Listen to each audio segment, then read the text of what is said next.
I've studied successful people for 40 years, and though the diversity you find among them is astounding, I've found that they are all alike in one way: how they think. That is the one thing that separates successful people from unsuccessful ones. And here's the good news. How successful people think can be learned. If you change your thinking, you can change your life. Why you should change your thinking. It's hard to overstate the value of changing your thinking. Good thinking can do many things for you: generate revenue, solve problems, and create opportunities. It can take you to a whole new level, personally and professionally. It really can change your life.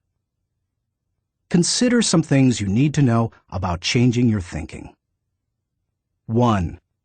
Changed thinking is not automatic. Sadly, a change in thinking doesn't happen on its own. Good ideas rarely go out and find someone.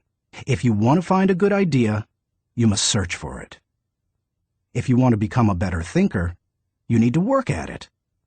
And once you begin to become a better thinker, the good ideas keep coming. In fact, the amount of good thinking you can do at any time depends primarily on the amount of good thinking you are already doing. 2. Changed thinking is difficult. When you hear someone say, "Now this is just off the top of my head," expect dandruff. The only people who believe thinking is easy are those who don't habitually engage in it. Nobel Prize-winning physicist Albert Einstein, one of the best thinkers who ever lived, asserted, "Thinking is hard work. That's why so few do it." Because thinking is so difficult, you want to use anything you can to help you improve the process. 3. Changed thinking is worth the investment. Author Napoleon Hill observed, "More gold has been mined from the thoughts of man than has ever been taken from the earth." When you take the time to learn how to change your thinking and become a better thinker, you are investing in yourself. Gold mines tap out. Stock markets crash. Real estate investments can go sour, but a human mind with the ability to think well is like a diamond mine that never runs out. It's priceless. How to become a better thinker. Do you want to master the process of good thinking? Do you want to be a better thinker tomorrow than you are today? Then you need to engage in an ongoing process that improves your thinking. I recommend you do the following. 1. Expose yourself to good input. Good thinkers always prime the pump of ideas. They always look for things to get the thinking process started, because what you put in always impacts what comes out. Read books, review trade magazines, listen to tapes, and spend time with good thinkers. And when something intrigues you, whether it's someone else's idea or the seed of an idea that you've come up with yourself, keep it in front of you. Put it in writing and keep it somewhere in your favorite thinking place to stimulate your thinking. 2. Expose yourself to good thinkers. Spend time with the right people. As I worked on this section and bounced my ideas off of some key people so that my thoughts would be stretched, I realized something about myself. All of the people in my life whom I consider to be close friends or colleagues are thinkers. Now, I love all people. I try to be kind to everyone I meet, and I desire to add value to as many people as I can through conferences, books, audio lessons, etc. But the people I seek out and choose to spend time with all challenge me with their thinking and their actions. They are constantly trying to grow and learn. That's true of my wife Margaret, my close friends, and the executives who run my companies. Every one of them is a good thinker. The writer of Proverbs observed that sharp people sharpen one another, just as iron sharpens iron. If you want to be a sharp thinker, be around sharp people. 3. choose to think good thoughts. To become a good thinker, you must become intentional about the thinking process. Regularly put yourself in the right place to think, shape, stretch, and land your thoughts. Make it a priority. Remember, thinking is a discipline. Recently, I had breakfast with Dan Cathy, the president of Chick-fil-A, a fast food chain headquartered in the Atlanta area. I told him that I was working on this book, and I asked him if he made thinking time a high priority. Not only did he say yes, but he told me about what he calls his thinking schedule. It helps him to fight the hectic pace of life that discourages intentional thinking. Dan says he sets aside time just to think for half a day every 2 weeks, for 1 whole day every month, and for 2 or 3 full days every year. Dan explains, "This helps me keep the main thing, since I am so easily distracted." You may want to do something similar, or you can develop a schedule and method of your own. No matter what you choose to do, go to your thinking place, take paper and pen, and make sure you capture your ideas in writing. 4. Act on your good thoughts.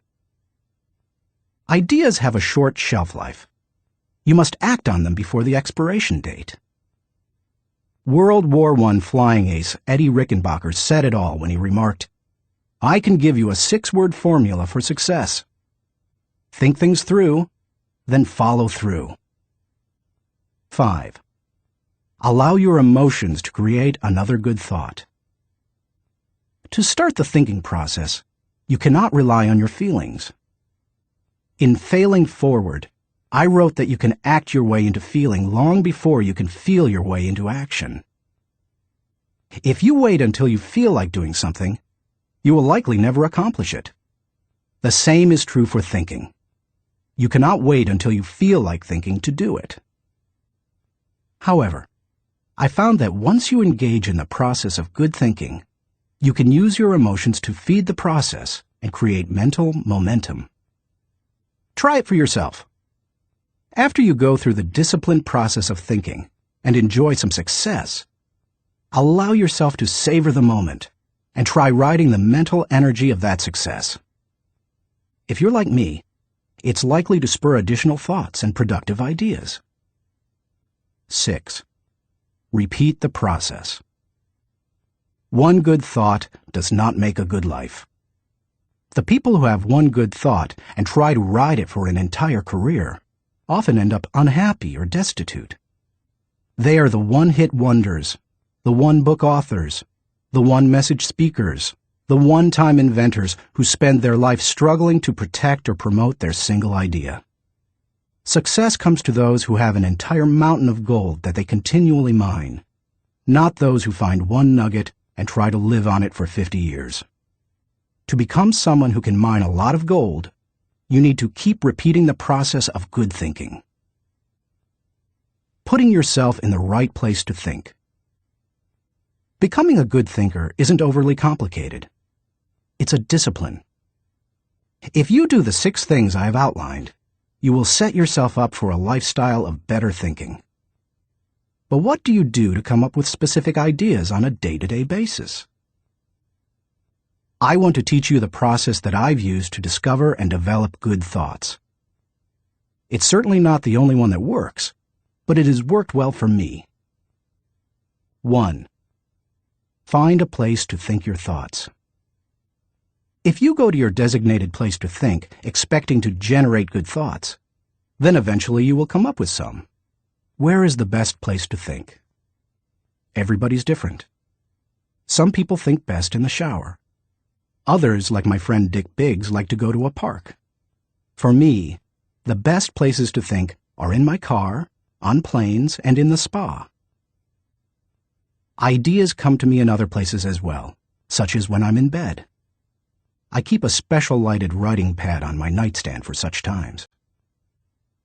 I believe I often get thoughts because I make it a habit to frequently go to my thinking places. If you want to consistently generate ideas, you need to do the same thing. Find a place where you can think and plan to capture your thoughts on paper so that you don't lose them. When I found a place to think my thoughts found a place in me. 2.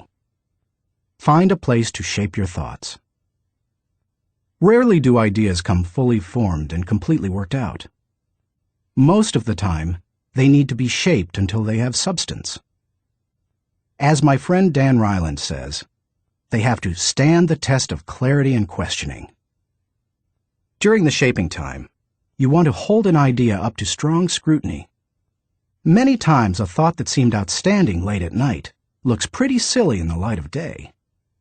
Ask questions about your ideas. Fine-tune them. One of the best ways to do that is to put your thoughts in writing. Professor, college president, and U.S. Senator S.I. Hayakawa wrote, "Learning to write is learning to think. You don't know anything clearly unless you can state it in writing." As you shape your thoughts, you find out whether an idea has potential.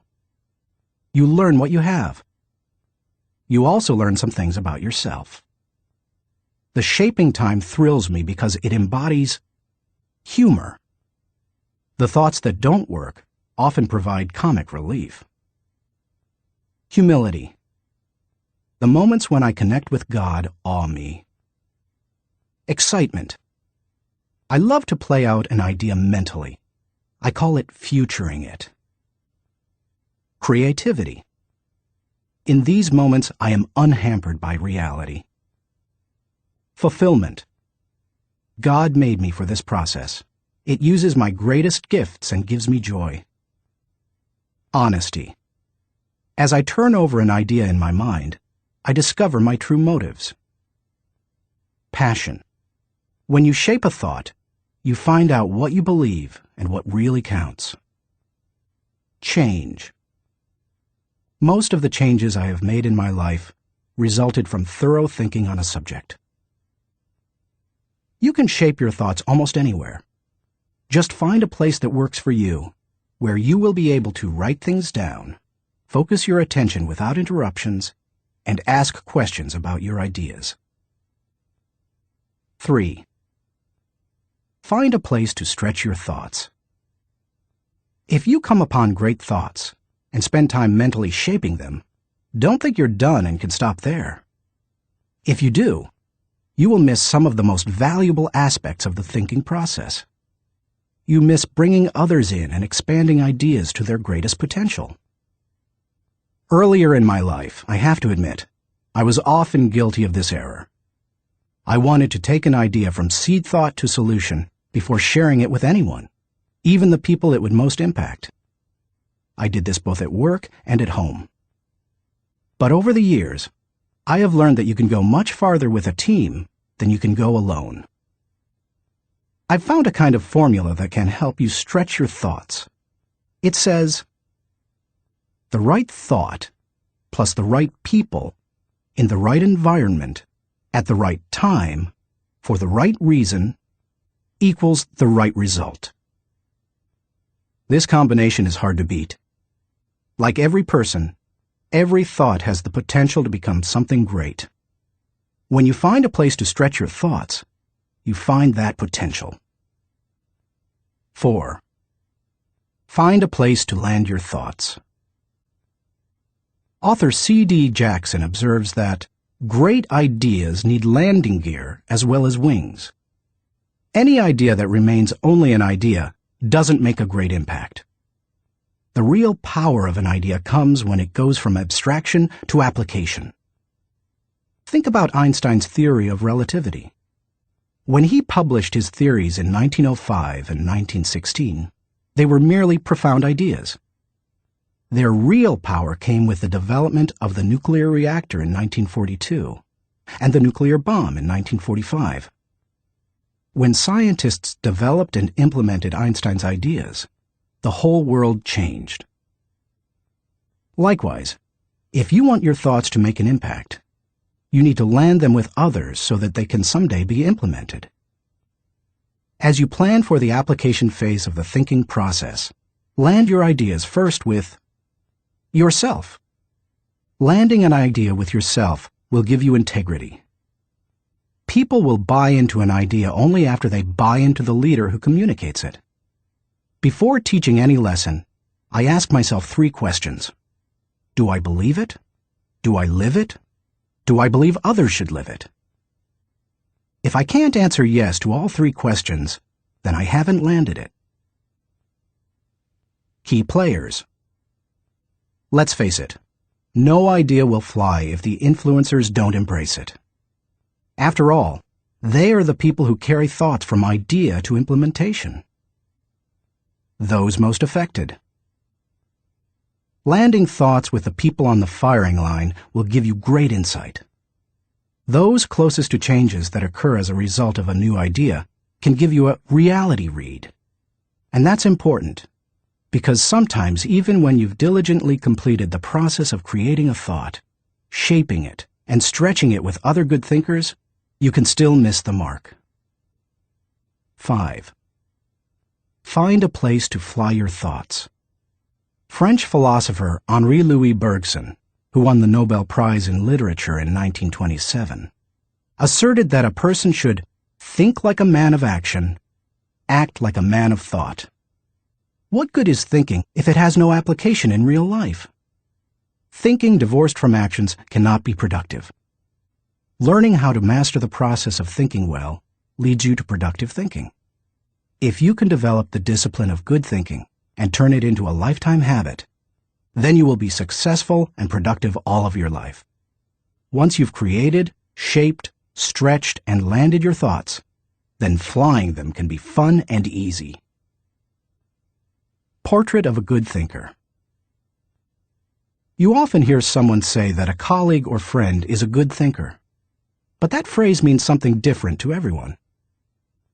To one person, it may mean having a high IQ, while to another, it could mean knowing a bunch of trivia, or being able to figure out whodunit when reading a mystery novel. I believe that good thinking isn't just one thing. It consists of several specific thinking skills. Becoming a good thinker means developing those skills to the best of your ability. It doesn't matter whether you were born rich or poor. It doesn't matter if you have a 3rd-grade education or possess a PhD. It doesn't matter if you suffer from multiple disabilities or you're the picture of health. No matter what your circumstances, you can learn to be a good thinker. All you must do is be willing to engage in the process every day.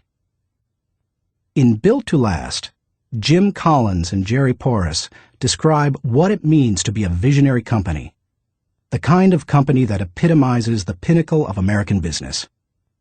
They describe those companies this way.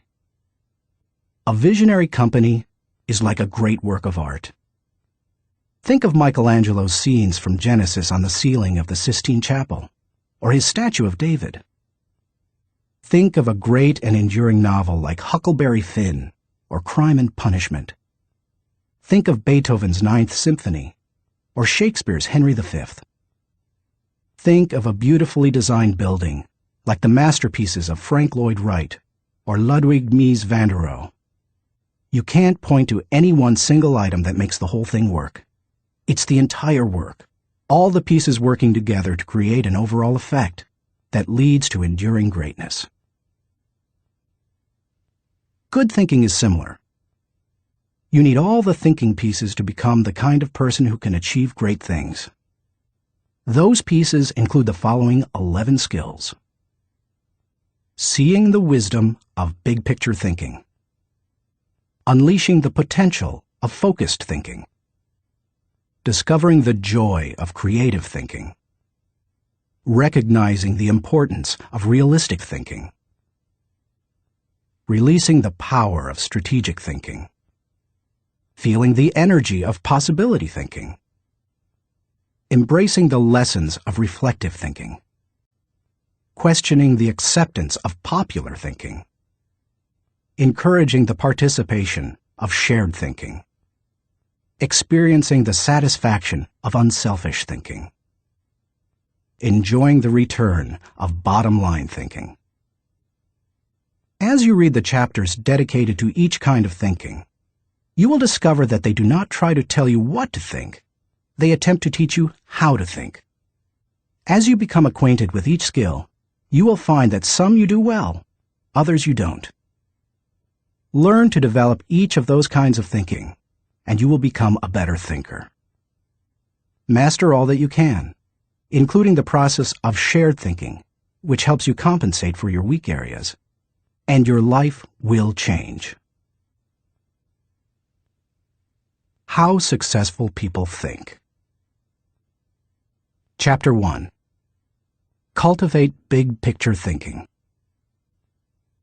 Where success is concerned, people are not measured in inches or pounds or college degrees or family background.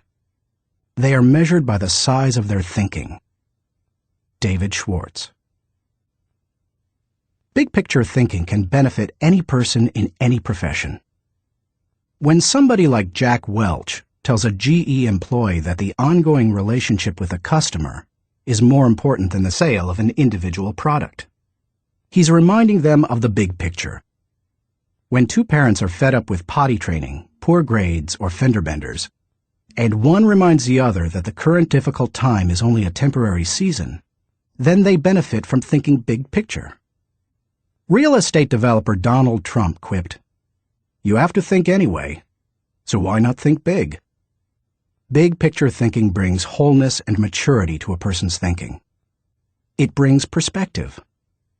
It's like making the frame of a picture bigger, in the process expanding not only what you can see, but what you are able to do.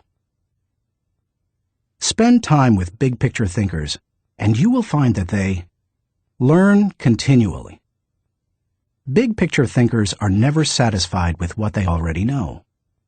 They are always visiting new places, reading new books, meeting new people, learning new skills. And because of that practice, they often are able to connect the unconnected. They are lifelong learners.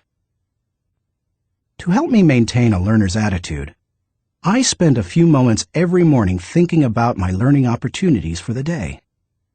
As I review my calendar and to-do list, knowing whom I will meet that day, what I will read, which meetings I will attend, I note where I am most likely to learn something.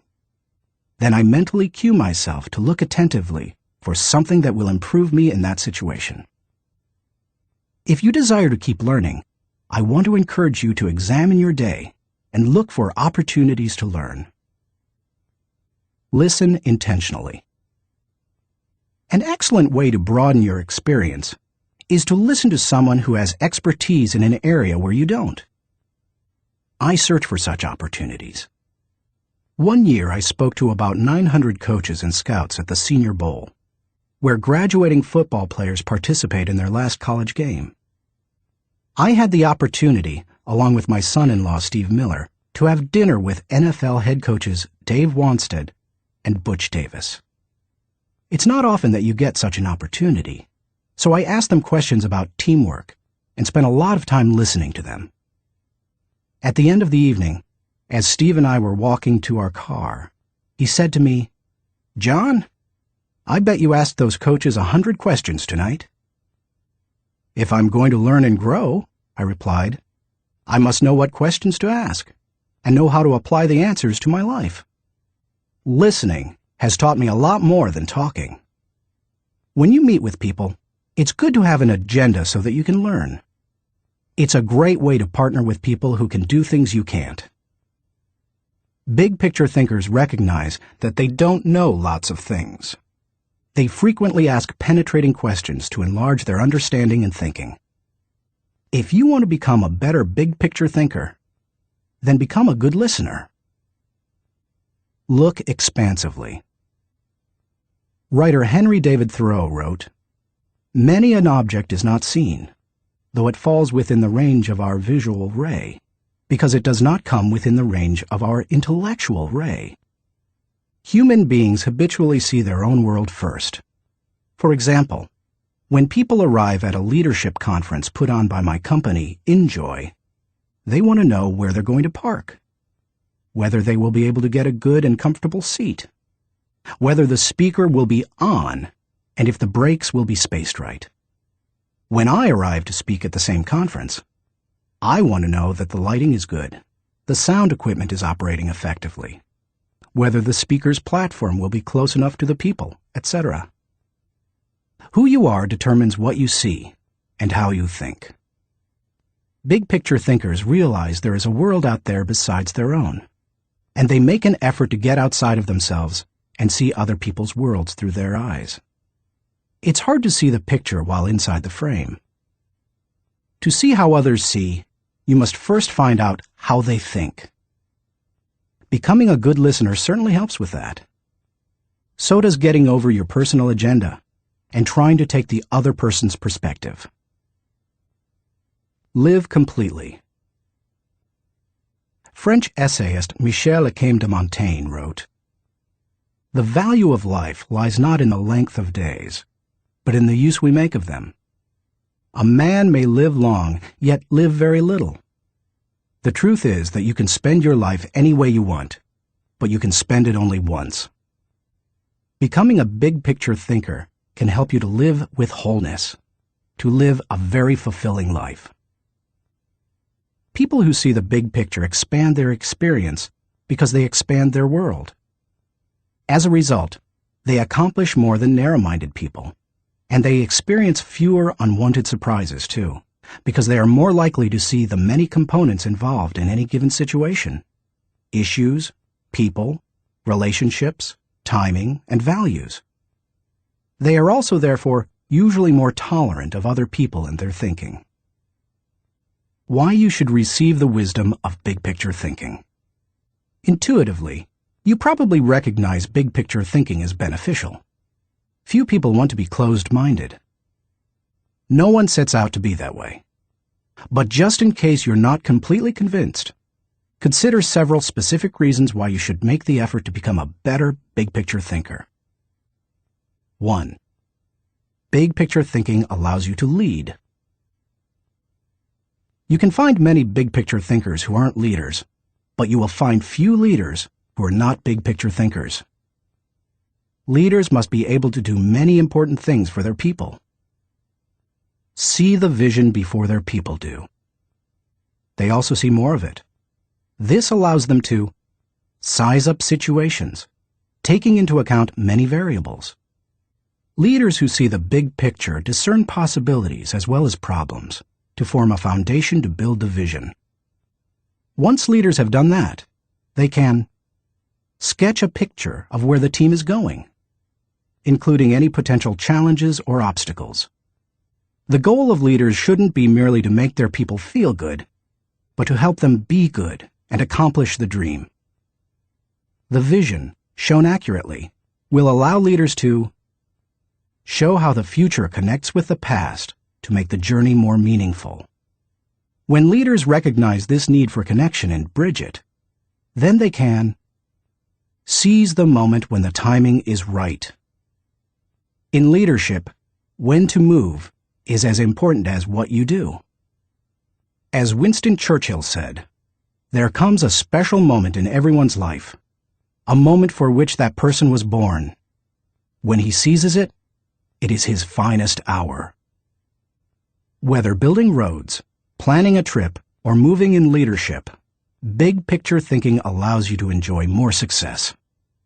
People who are constantly looking at the whole picture have the best chance of succeeding in any endeavor.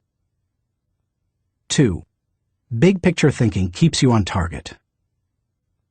Thomas Fuller, chaplain to Charles II of England, observed, "He that is everywhere is nowhere." To get things done, you need focus. However, to get the right things done, you also need to consider the big picture. Only by putting your daily activities in the context of the big picture will you be able to stay on target. As Alvin Toffler says, you've got to think about big things while you're doing small things, so that all the small things go in the right direction. 3. Big picture thinking allows you to see what others see. One of the most important skills you can develop in human relations is the ability to see things from the other person's point of view. It's one of the keys to working with clients, satisfying customers, maintaining a marriage, rearing children, helping those who are less fortunate, etc. All human interactions are enhanced by the ability to put yourself in another person's shoes. How? Look beyond yourself, your own interests, and your own world. When you work to consider an issue from every possible angle, examine it in the light of another's history, discover the interests and concerns of others, and try to set aside your own agenda, you begin to see what others see. And that is a powerful thing. 4.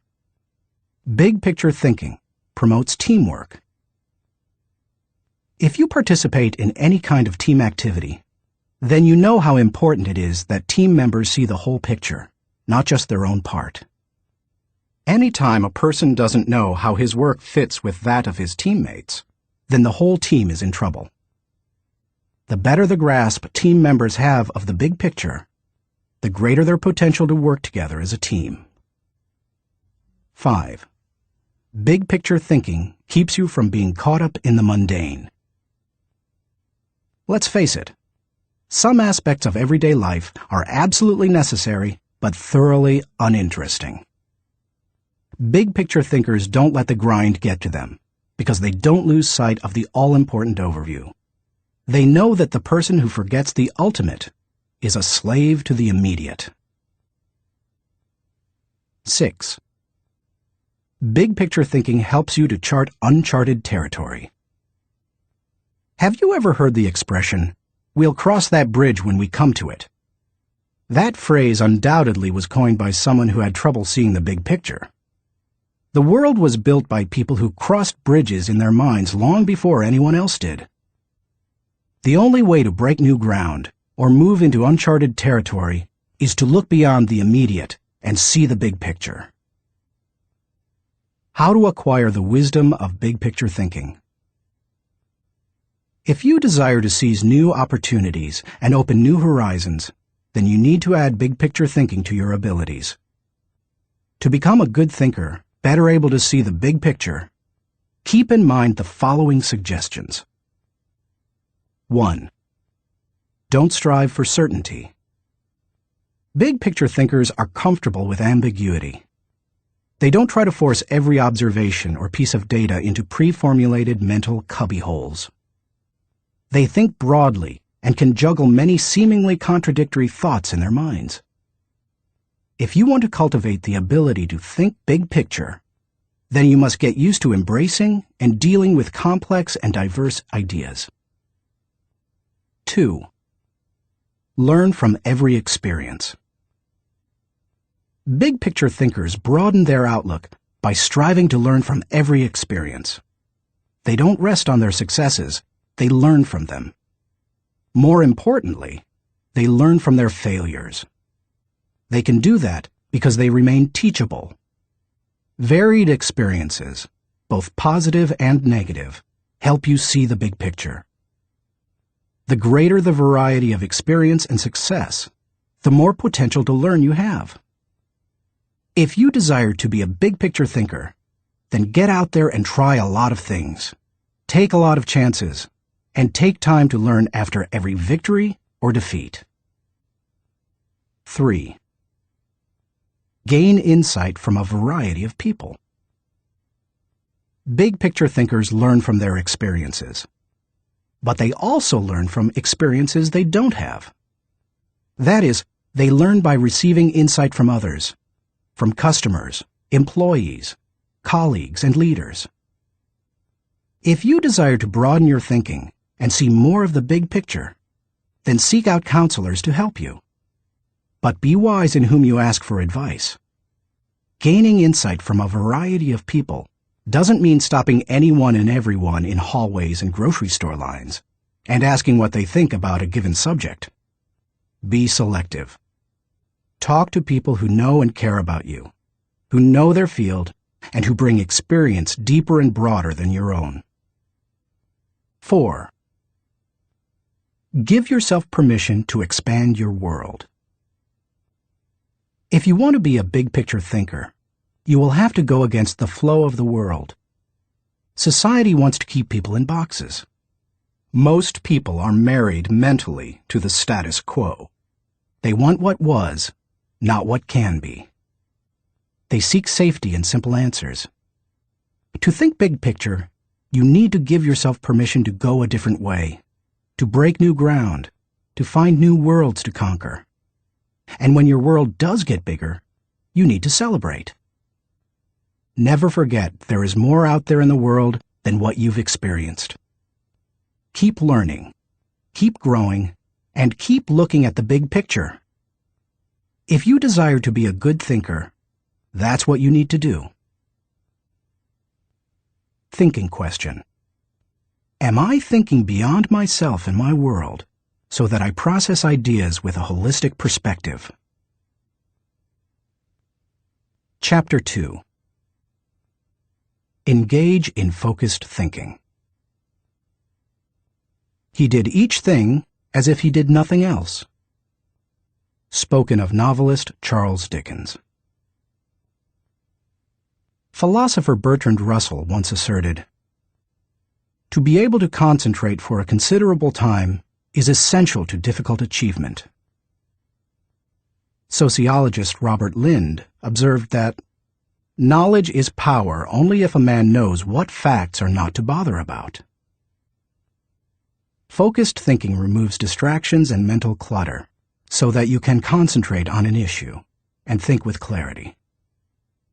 Focused thinking can do several things for you. 1. Focused thinking harnesses energy toward a desired goal. Focus can bring energy and power to almost anything, whether physical or mental.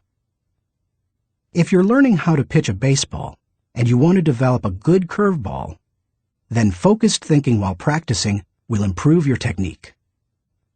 If you need to refine the manufacturing process of your product, focused thinking will help you develop the best method.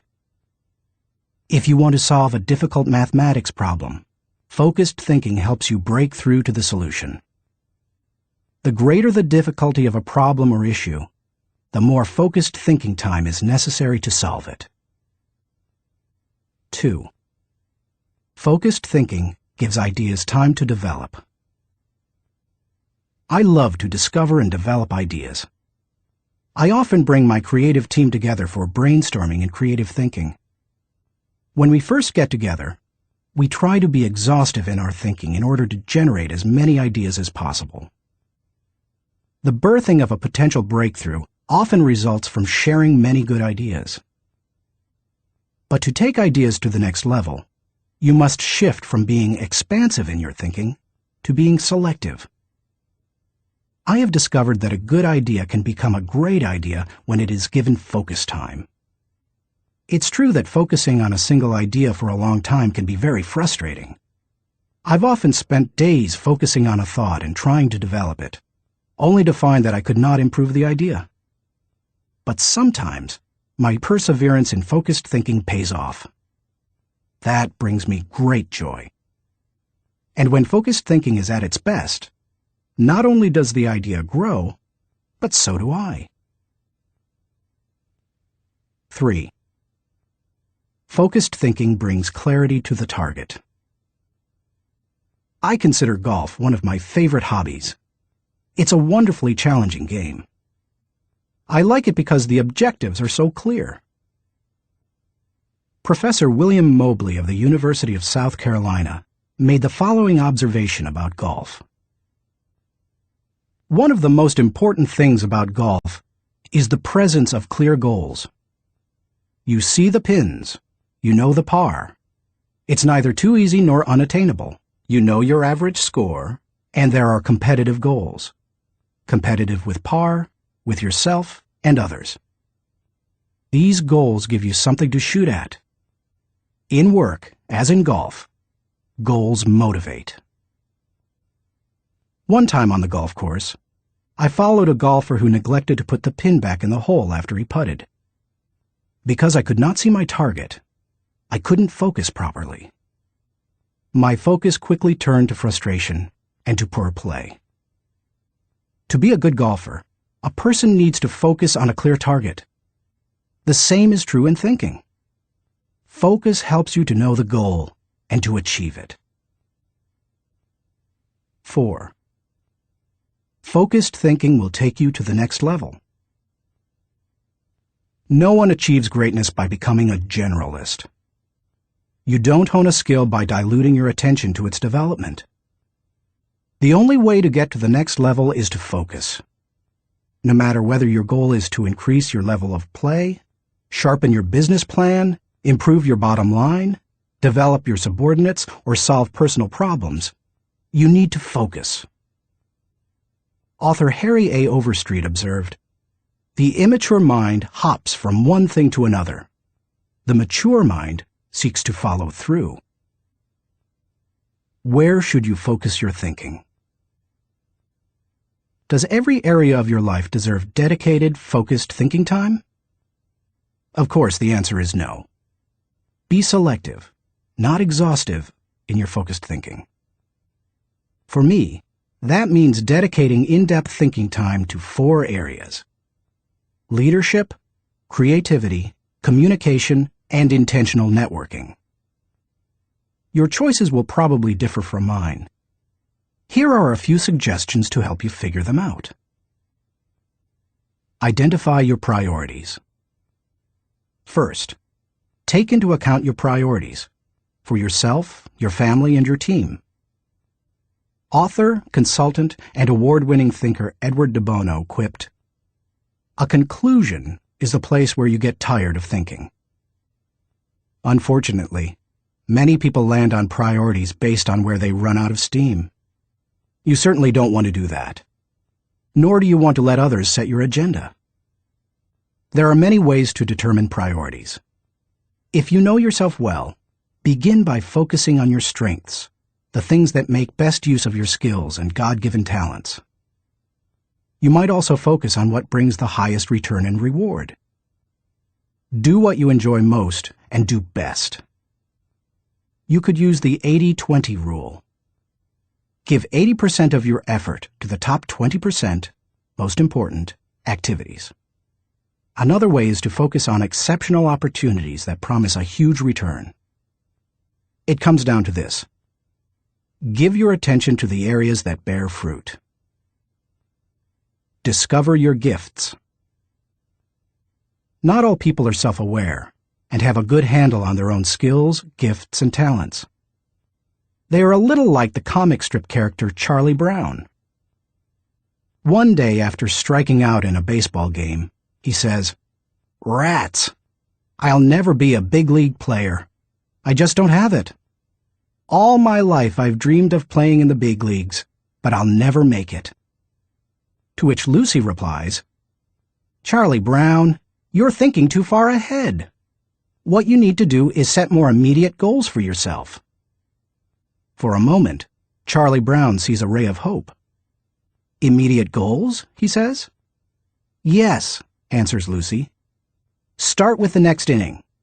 When you go out to pitch, see if you can walk out to the mound without falling down." I've met many individuals who grew up in a household full of Lucys. They received little encouragement or affirmation, and as a result, seem at a loss for direction. If you have that kind of background, you need to work extra hard to figure out what your gifts are.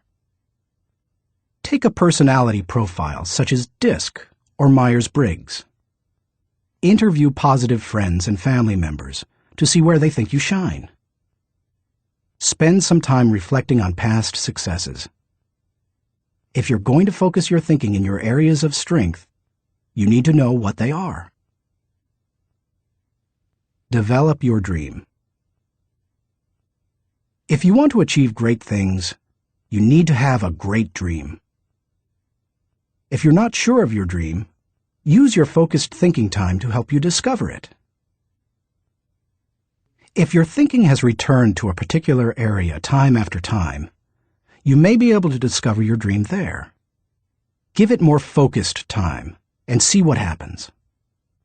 Once you find your dream, move forward without second-guessing. Take the advice of Satchel Paige. Don't look back. Something might be gaining on you.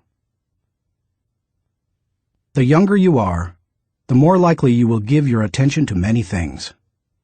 That's good, Because if you're young, you're still getting to know yourself, your strengths and weaknesses. If you focus your thinking on only one thing and your aspirations change, then you've wasted your best mental energy. As you get older and more experienced, the need to focus becomes more critical. The farther and higher you go, the more focused you can be, and need to be. How can you stay focused? Once you have a handle on what you should think about, you must decide how to better focus on it. Here are 5 suggestions to help you with the process. 1. Remove distractions. Removing distractions is no small matter in our current culture, but it's critical. How do you do it? First, by maintaining the discipline of practicing your priorities. Don't do easy things first, or hard things first, or urgent things first. Do first things first, the activities that give you the highest return. In that way, you keep the distractions to a minimum. Second, insulate yourself from distractions. I've found that I need blocks of time to think without interruptions. I've mastered the art of making myself unavailable when necessary and going off to my thinking place so that I can work without interruptions. Because of my responsibilities as founder of 3 companies, however, I am always aware of the tension between my need to remain accessible to others as a leader and my need to withdraw from them to think. The best way to resolve the tension is to understand the value of both activities. Walking slowly through the crowd allows me to connect with people and know their needs. Withdrawing from the crowd allows me to think of ways to add value to them. My advice to you is to place value on and give attention to both. If you naturally withdraw, then make sure to get out among people more often. If you're always on the go and rarely withdraw for thinking time, then remove yourself periodically so that you can unleash the potential of focused thinking. And wherever you are, be there. 2. Make time for focused thinking. Once you have a place to think, you need the time to think. Because of the fast pace of our culture, people tend to multitask, but that's not always a good idea. Switching from task to task can cost you up to 40% efficiency. According to researchers, if you're trying to accomplish many things at the same time, you'll get more done by focusing on one task at a time, not by switching constantly from one task to another. Years ago, I realized that my best thinking time occurs in the morning.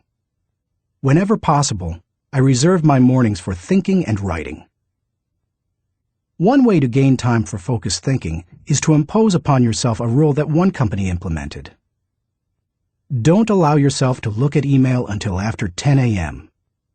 Instead, focus your energies on your number 1 priority. Put non-productive time wasters on hold so that you can create thinking time for yourself. 3. Keep items of focus before you. Ralph Waldo Emerson, the great transcendental thinker, believed, concentration is the secret of strength in politics, in war, in trade, in short, in all management of human affairs. To help me concentrate on the things that matter, I work to keep important items before me. One way is to ask my assistant, Linda Eggers, to keep bringing it up, asking me about it, giving me additional information in reference to it. I'll also keep a file or page on my desk so that I see it every day as I work. That strategy has successfully helped me for 30 years to stimulate and sharpen ideas. If you've never done it, I recommend that you try it. I'll tell you more about it in the section on reflective thinking. 4. Set goals. I believe goals are important. The mind will not focus until it has clear objectives. But the purpose of goals is to focus your attention and give you direction, not to identify a final destination. As you think about your goals, note that they should be clear enough to be kept in focus, close enough to be achieved, helpful enough to change lives. Those guidelines will get you going. And be sure to write down your goals.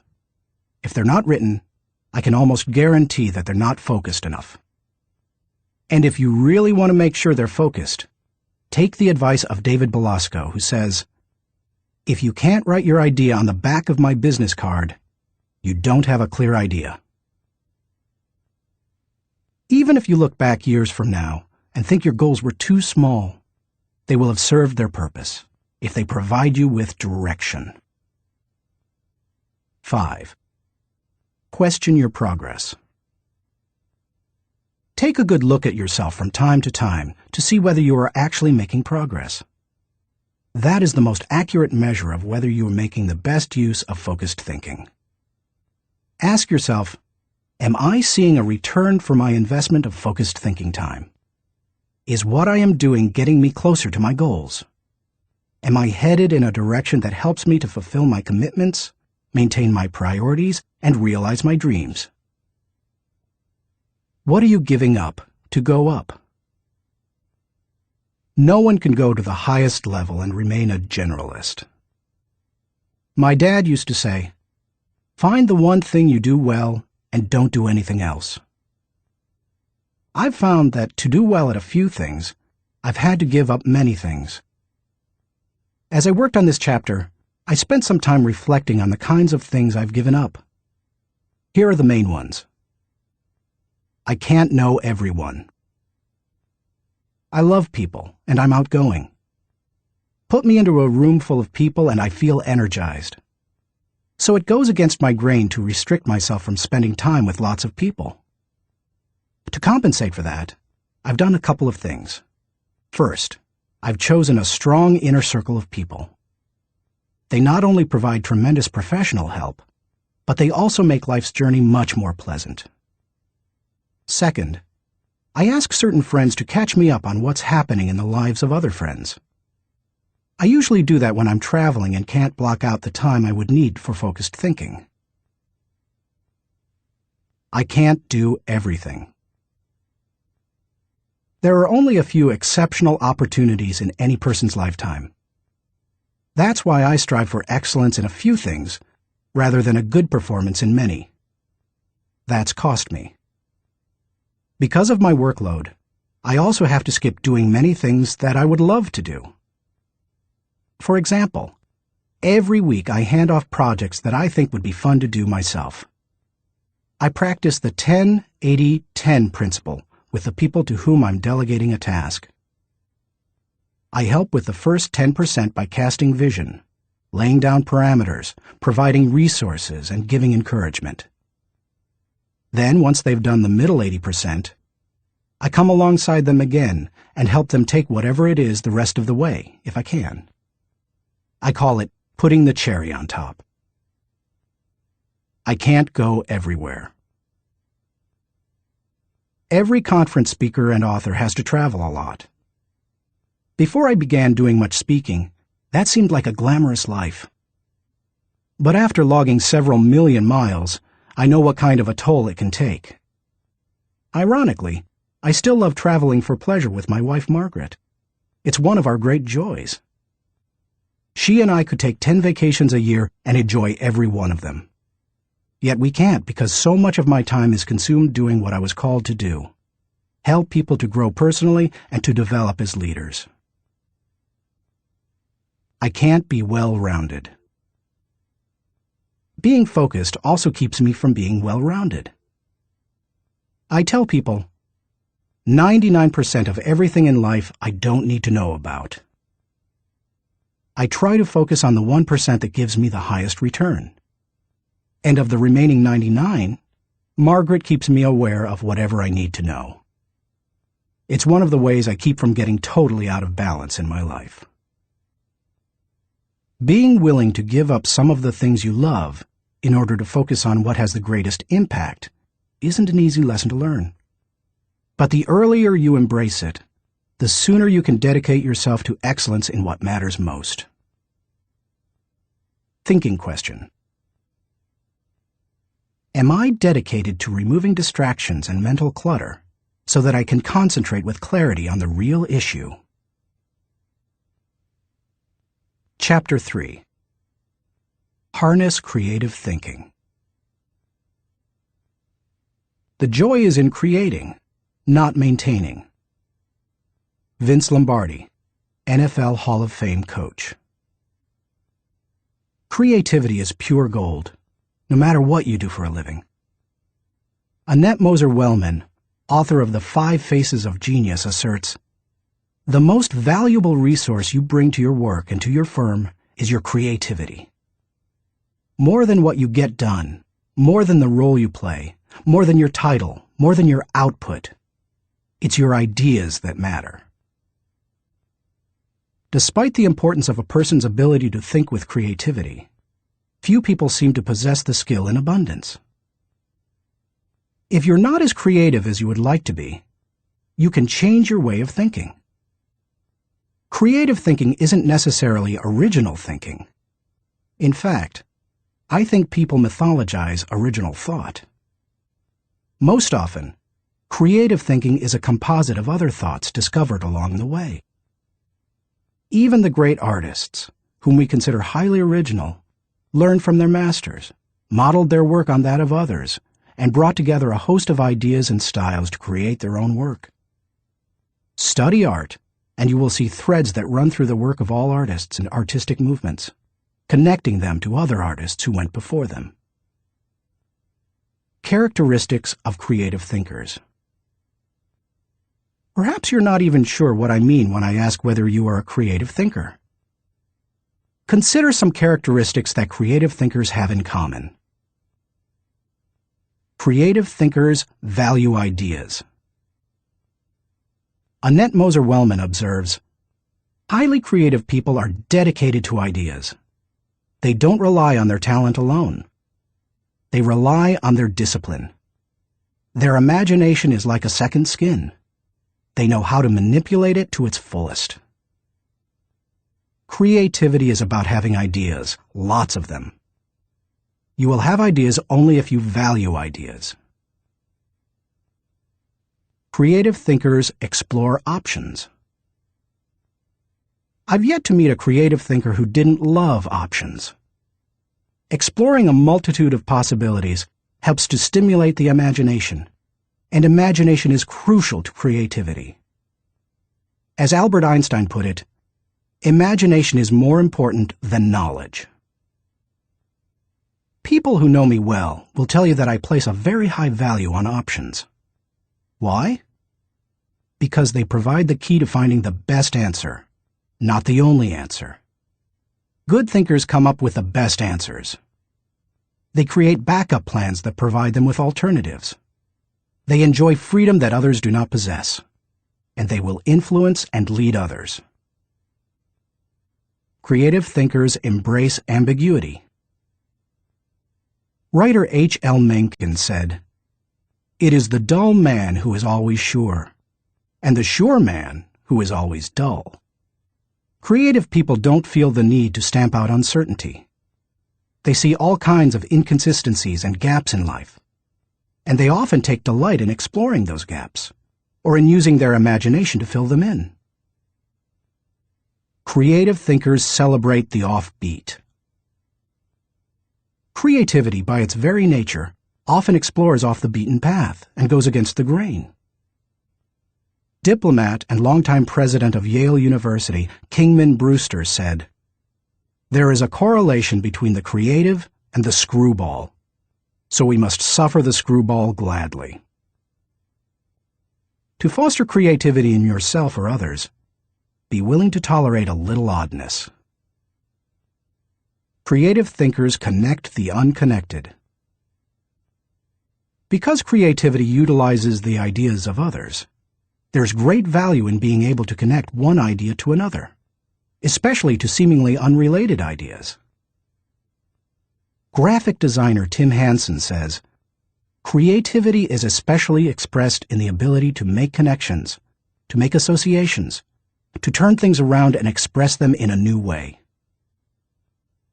Creating additional thoughts is like taking a trip in your car. You may know where you are going, but only as you move toward your destination can you see and experience things in a way not possible before you started. Creative thinking works something like this. Think, then collect, then create, then correct, then connect. Once you begin to think, you are free to collect. You ask yourself, what material relates to this thought? Once you have the material, you ask, what ideas can make the thought better? That can start to take an idea to the next level. After that, you can correct or refine it by asking, what changes can make these ideas better?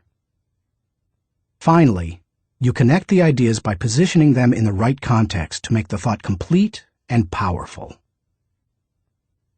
Creative thinkers don't fear failure. Creativity demands the ability to be unafraid of failure, because creativity equals failure. You may be surprised to hear such a statement, but it's true. Charles Frankel asserts that anxiety is the essential condition of intellectual and artistic creation. Creativity requires a willingness to look stupid. It means getting out on a limb, knowing that the limb often breaks. Creative people know these things and still keep searching for new ideas. They just don't let the ideas that don't work prevent them from coming up with more ideas that do work. Why you should discover the joy of creative thinking. Creativity can improve a person's quality of life. Here are 5 specific things creative thinking has the potential to do for you. 1. Creative thinking adds value to everything. Wouldn't you enjoy a limitless reservoir of ideas that you could draw upon at any time? That's what creative thinking gives you. For that reason, no matter what you are currently able to do, creativity can increase your capabilities. Creativity is being able to see what everybody else has seen and think what nobody else has thought, so that you can do what nobody else has done. Sometimes, creative thinking lies along the lines of invention, where you break new ground. Other times, it moves along the lines of innovation, which helps you to do old things in a new way. But either way, it's seeing the world through sufficiently new eyes so that new solutions appear. That always adds value. 2. Creative thinking compounds. Over the years, I've found that creative thinking is hard work, but creative thinking compounds, given enough time and focus. Perhaps more than any other kind of thinking, creative thinking builds on itself and increases the creativity of the thinker. Poet Maya Angelou observed, "You can't use up creativity. The more you use, the more you have." Sadly, too often creativity is smothered rather than nurtured. There has to be a climate in which new ways of thinking, perceiving, questioning are encouraged. If you cultivate creative thinking in an environment that nurtures creativity, there's no telling what kind of ideas you can come up with. I'll talk more on that later. 3. Creative thinking draws people to you and your ideas.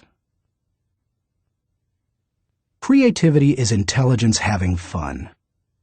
People admire intelligence, and they are always attracted to fun, so the combination is fantastic. If anyone could be said to have fun with his intelligence, it was Leonardo da Vinci. The diversity of his ideas and expertise staggers the mind. He was a painter, architect, sculptor, anatomist, musician, inventor, and engineer. The term Renaissance man was coined because of him. Just as people were drawn to Da Vinci and his ideas during the Renaissance, they are drawn to creative people today. If you cultivate creativity, you will become more attractive to other people, and they will be drawn to you. 4. Creative thinking helps you learn more. Author and creativity expert Ernie Zielinski says, "Creativity is the joy of not knowing it all. The joy of not knowing it all refers to the realization that we seldom, if ever, have all the answers. We always have the ability to generate more solutions to just about any problem. Being creative is being able to see or imagine a great deal of opportunity to life's problems. Creativity is having options." It almost seems too obvious to say, but if you are always actively seeking new ideas, you will learn. Creativity is teachability. It's seeing more solutions than problems. And the greater the quantity of thoughts, the greater the chance for learning something new. 5. Creative thinking challenges the status quo. If you desire to improve your world, or even your own situation, then creativity will help you. The status quo and creativity are incompatible. Creativity and innovation always walk hand in hand. How to discover the joy of creative thinking.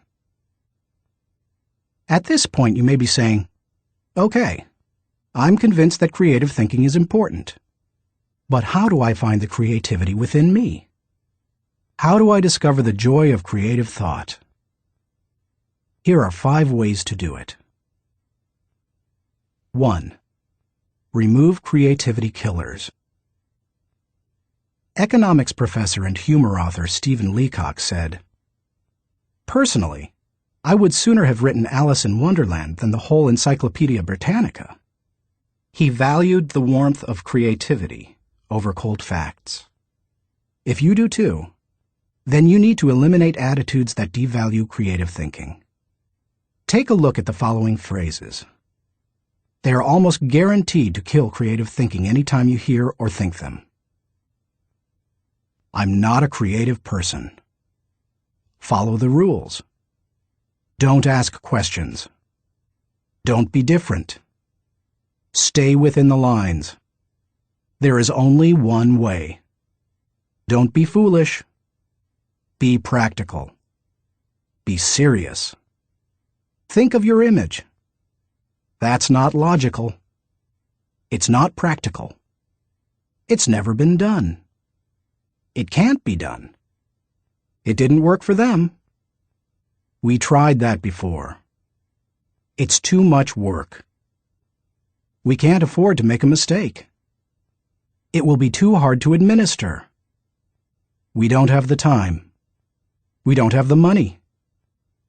"Yes, but..." Play is frivolous. Failure is final. If you think you have a great idea, don't let anyone talk you out of it, even if it sounds foolish. Don't let yourself or anyone else subject you to creativity killers. After all, you can't do something new and exciting if you force yourself to stay in the same old rut. Don't just work harder at the same old thing. Make a change. 2. Think creatively by asking the right questions.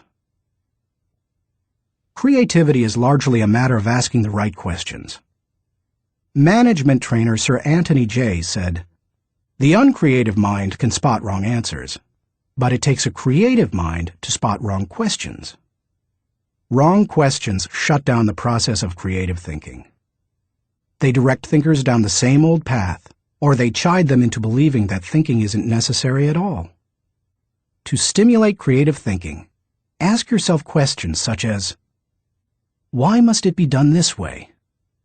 What is the root problem? What are the underlying issues? What does this remind me of? What is the opposite? What metaphor or symbol helps to explain it?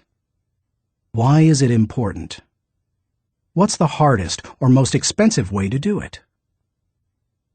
Who has a different perspective on this? What happens if we don't do it at all? You get the idea. And you can probably come up with better questions yourself.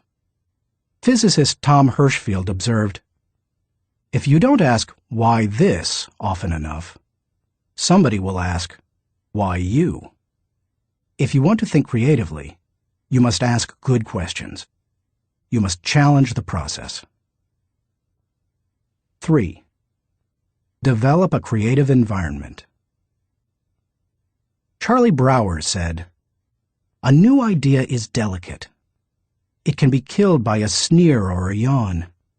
It can be stabbed to death by a quip and worried to death by a frown on the right man's brow. Negative environments kill thousands of great ideas every minute."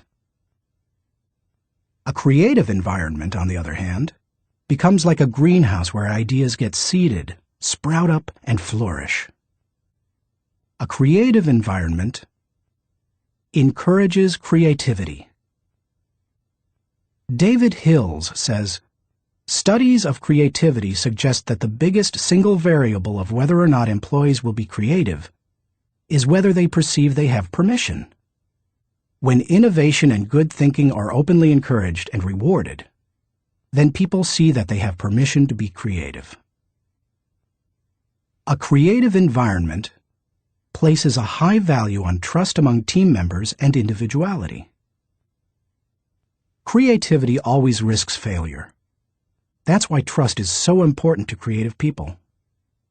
In the creative process, trust comes from people working together, from knowing that people on the team have experience launching successful, creative ideas, and from the assurance that creative ideas won't go to waste because they will be implemented. A creative environment embraces those who are creative. Creative people celebrate the offbeat. How should creative people be treated? I take the advice of Tom Peters. Weed out the dullards, nurture the nuts. I do that by spending time with them, which I enjoy anyway. I especially like to pull people into brainstorming sessions. People look forward to an invitation to such meetings because the time will be filled with energy, ideas, and laughter. And the odds are high that a new project, seminar, or business strategy will result. When that happens, they also know a party's coming. A creative environment focuses on innovation, not just invention. Sam Weston, creator of the popular action figure G.I. Joe, said, "Truly groundbreaking ideas are rare, but you don't necessarily need one to make a career out of creativity." My definition of creativity is the logical combination of two or more existing elements that result in a new concept. The best way to make a living with your imagination is to develop innovative applications, not imagine completely new concepts. Creative people say, "Give me a good idea, and I'll give you a better idea." A creative environment is willing to let people go outside the lines. Most people automatically stay within lines, even if those lines have been arbitrarily drawn or are terribly out of date. Remember, most limitations we face are not imposed on us by others. We place them on ourselves. Lack of creativity often falls into that category. If you want to be more creative, challenge boundaries. Inventor Charles Kettering said, "All human development, no matter what form it takes, must be outside the rules. Otherwise, we would never have anything new." A creative environment takes that into account. A creative environment appreciates the power of a dream. A creative environment promotes the freedom of a dream.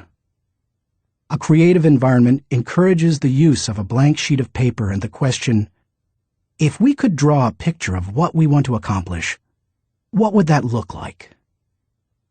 A creative environment allowed Martin Luther King Jr. to speak with passion and declare to millions, "I have a dream," not "I have a goal." Goals may give focus, but dreams give power. Dreams expand the world. That is why James Allen suggested that dreamers are the saviors of the world.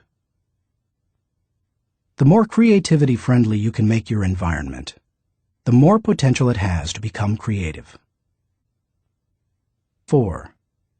Spend time with other creative people. What if the place you work has an environment hostile to creativity, and you possess little ability to change it? One possibility is to change jobs. But what if you desire to keep working there despite the negative environment?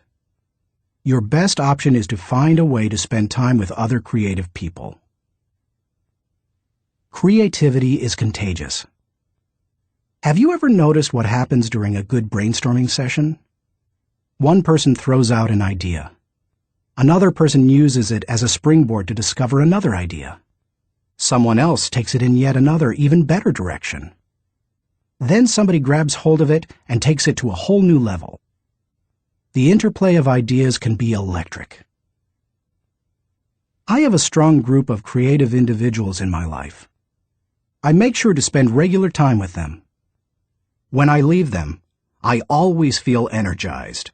I'm full of ideas, and I see things differently. They truly are indispensable to my life. It's a fact that you begin to think like the people you spend a lot of time with. The more time you can spend with creative people, engaging in creative activities, the more creative you will become. 5. Get out of your box. Actress Katharine Hepburn remarked, "If you obey all the rules, you will miss all the fun." While I don't think it's necessary to break all the rules, many are in place to protect us, I do think it's unwise to allow self-imposed limitations to hinder us. Creative thinkers know that they must repeatedly break out of the box of their own history and personal limitations in order to experience creative breakthroughs. The most effective way to help yourself get out of the box is to expose yourself to new paradigms. One way you can do that is by traveling to new places. Explore other cultures, countries, and traditions. Find out how people very different from you live and think. Another is to read on new subjects. I'm naturally curious and love to learn, but I still have a tendency to read books only on my favorite subjects, such as leadership. I sometimes have to force myself to read books that broaden my thinking, because I know it's worth it. If you want to break out of your own box, get into somebody else's. Read broadly. Many people mistakenly believe that if individuals aren't born with creativity, they will never be creative. But you can see from the many strategies and examples I've given that creativity can be cultivated in the right supportive environment. Thinking question. Am I working to break out of my box of limitations so that I explore ideas and options to experience creative breakthroughs? Chapter 4. Employ realistic thinking. The first responsibility of a leader is to define reality. Max Dupree, Chairman of the Board of Herman Miller Incorporated. As anyone knows who's been out of school for a few years, there's usually a huge gap between a college education and the reality of the working world. Honestly, early in my career, I went out of my way to avoid too much realistic thinking because I thought it would interfere with my creative thinking. But as I've grown, I've come to realize that realistic thinking adds to my life. Reality check.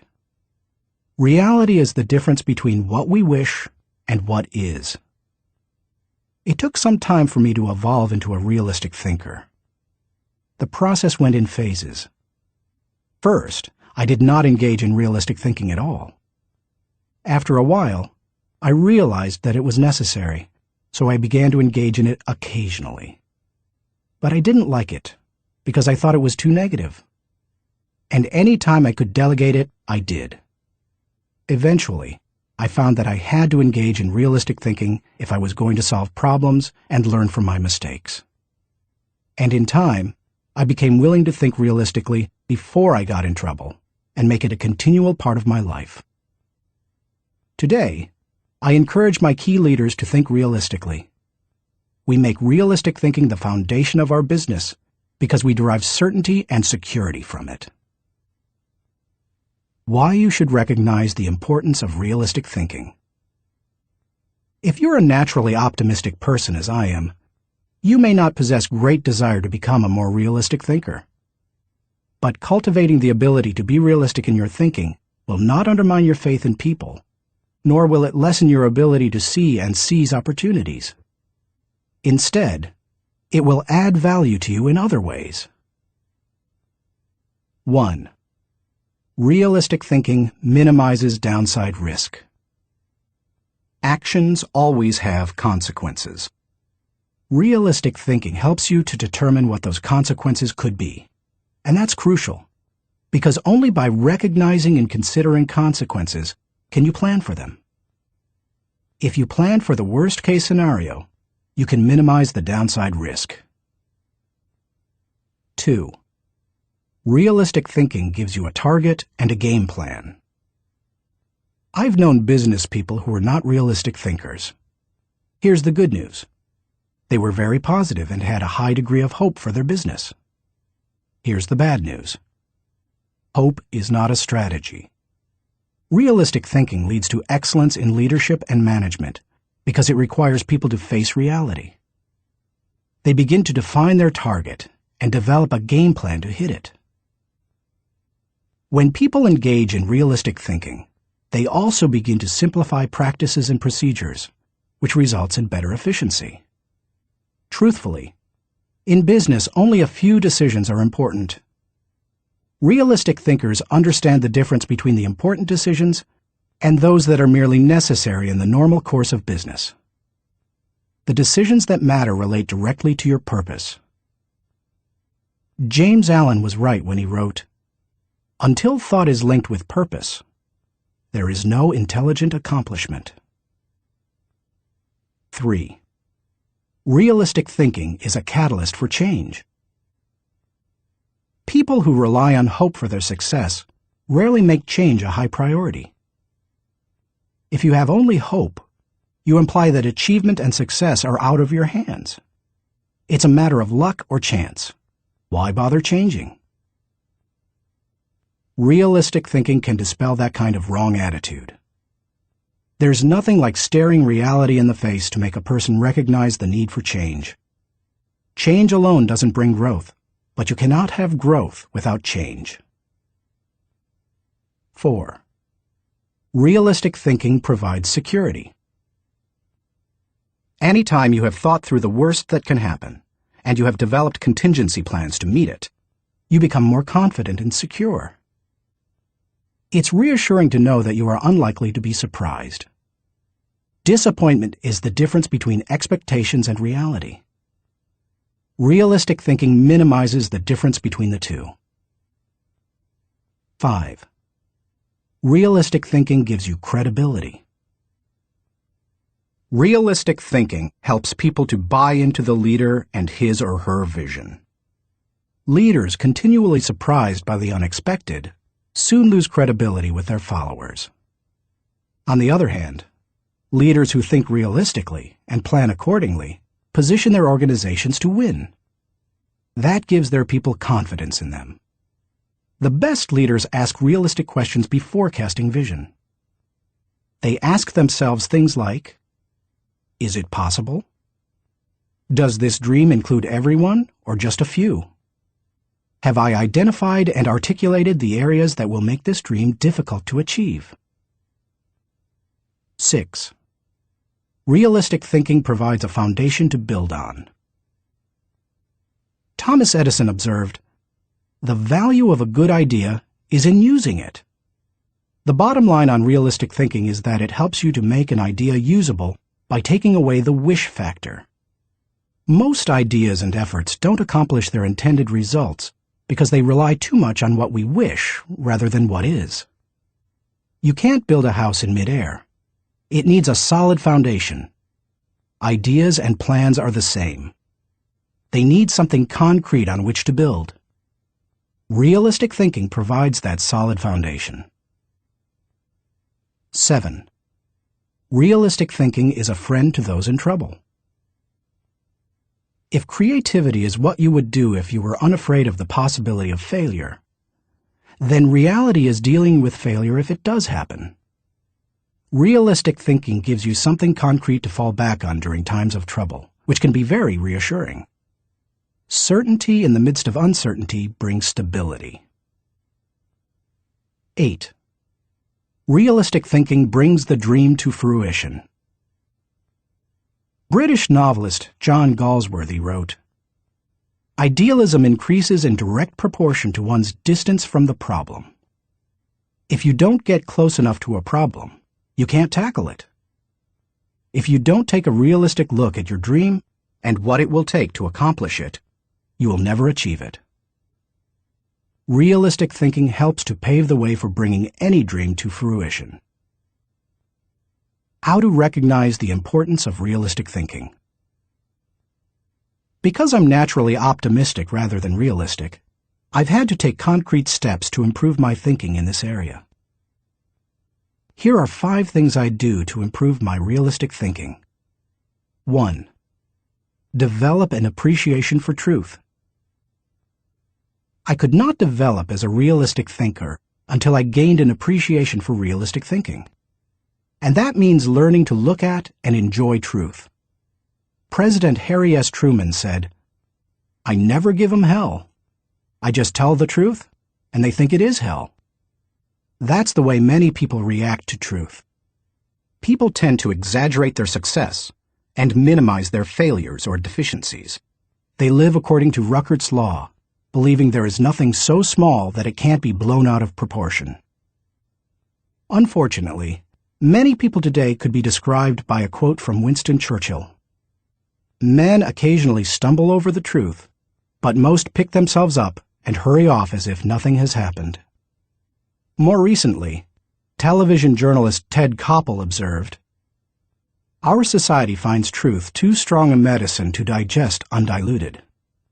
In its purest form, truth is not a polite tap on the shoulder. It is a howling reproach." In other words, the truth will set you free, but first, it will make you angry. If you want to become a realistic thinker, however, you need to get comfortable dealing with the truth and face up to it. 2. Do your homework. The process of realistic thinking begins with doing your homework. You must first get the facts. Former governor, congressman, and ambassador Chester Bowles said, "When you approach a problem, strip yourself of preconceived opinions and prejudice. Assemble and learn the facts of the situation. Make the decision which seems to you to be the most honest, and then stick to it. It doesn't matter how sound your thinking is if it's based on faulty data or assumptions. You can't think well in the absence of facts, or in the presence of poor information. You can also find out what others have done in similar circumstances. Remember, your thinking doesn't necessarily have to be original. It just has to be solid. Why not learn all you can from good thinkers who have faced similar situations in the past?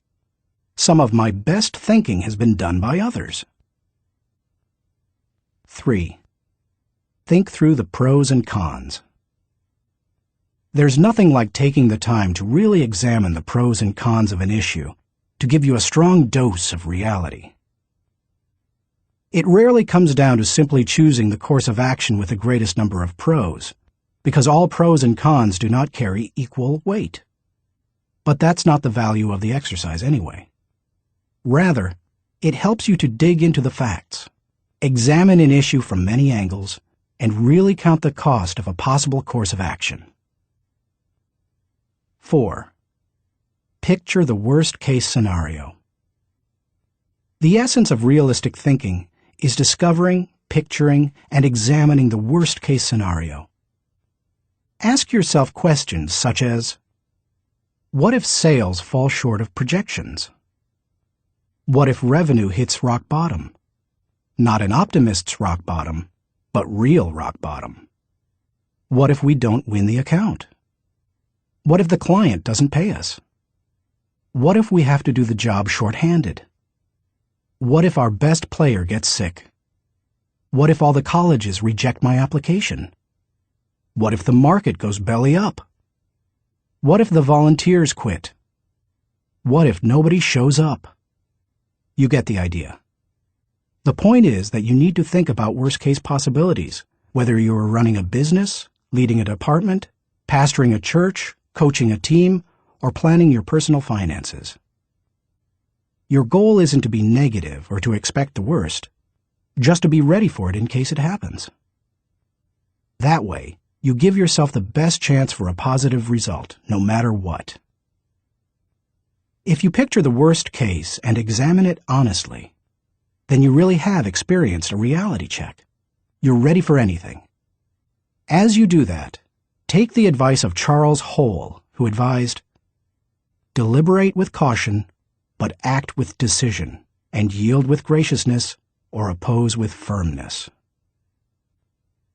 5. Align your thinking with your resources. One of the keys to maximizing realistic thinking is aligning your resources with your objectives. Looking at pros and cons and examining worst-case scenarios will make you aware of any gaps between what you desire and what really is. Once you know what those gaps are, you can use your resources to fill them. After all, that's what resources are for. Super Bowl, Superdome, Super Security. Our country received lessons in realistic thinking following the tragedy of September 11, 2001. The destruction of the World Trade Center buildings in New York City far surpassed any worst-case scenarios that anyone might have envisioned. In the wake of that event, we now find that we don't have the luxury of avoiding or neglecting realistic thinking. I was reminded of that on Sunday, February 3, 2002. When I attended the Super Bowl in New Orleans, Louisiana. I had been to the big game twice before to root for the home team, first San Diego and later Atlanta, and had seen both teams lose. But I had never been to a game like this. The occasion had been designated a national security special event. That meant that the U.S. Secret Service would be overseeing it. Military personnel would work with local law enforcement, and security would be of the highest caliber. The Secret Service brought in several hundred agents and secured the area. In preparation for the game, access to the Superdome was highly restricted, with intensified screening. Officials blocked off roads, closed the nearby interstate, and designated the area a no-fly zone. We arrived early at the Dome. Officials suggested fans arrive up to 5 hours ahead of game time, and we immediately saw evidence of the precautionary measures. 8-foot fences surrounded the whole area, and concrete barriers prevented unauthorized vehicles from getting close to the building. We could see sharpshooters positioned at various locations, including on the roof of some adjacent buildings. When we reached a gate, police officers and security personnel patted us down and examined everyone's belongings. After that, they directed us to go through metal detectors. Only then did they allow us into the stadium. That's all well and good, you may be saying. But what would have happened had there been a terrorist attack? The Secret Service had that covered too, because they had prepared for the worst-case scenario. Evacuation plans had been put into place, and personnel at the Superdome had been drilled to make sure everyone knew what to do in case of an emergency. New Orleans Mayor Mark Morial said the day before the Super Bowl, "We want to send a message to all visitors that New Orleans is going to be the safest place in America." We got the message. We didn't feel the least bit worried. That's what happens when leaders recognize the importance of realistic thinking. Thinking question. Am I building a solid mental foundation on facts so that I can think with certainty? Chapter 5. Utilize strategic thinking. Most people spend more time planning their summer vacation than planning their lives. Source unknown. When you hear the words strategic thinking, what comes to mind? Do visions of business plans dance in your head? Do you conjure up marketing plans, the kind that can turn a company around? Perhaps you contemplate global politics, or you recall some of history's greatest military campaigns. Hannibal crossing the Alps to surprise the Roman army, Charlemagne's conquest of Western Europe, or the Allies' D-Day invasion of Normandy. Perhaps, but strategy doesn't have to be restricted to military action, or even to business. Strategic thinking can make a positive impact on any area of life. Plan your life, live your plan. I've observed that most people try to plan their lives one day at a time. They wake up, make up their to-do list, and dive into action. Although some people aren't even that strategic. Fewer individuals plan their lives 1 week at a time. They review their calendar for the week, check their appointments, review their goals, and then get to work. They generally outachieve most of their daily planning colleagues. I try to take planning one step further. At the beginning of every month, I spend half a day working on my calendar for the next 40 days. 40 days works for me rather than just 30. That way, I get a jump on the next month and don't get surprised. I begin by reviewing my travel schedule and planning activities with my family. Then I review what projects, lessons, and other objectives I want to accomplish during those 5 to 6 weeks. Then I start blocking out days and times for thinking, writing, working, meeting with people, etc. I set times to do fun things, such as seeing a show, watching a ball game, or playing golf. I also set aside small blocks of time to compensate for the unexpected. By the time I'm done, I can tell you nearly everything I'll be doing almost hour by hour during the coming weeks.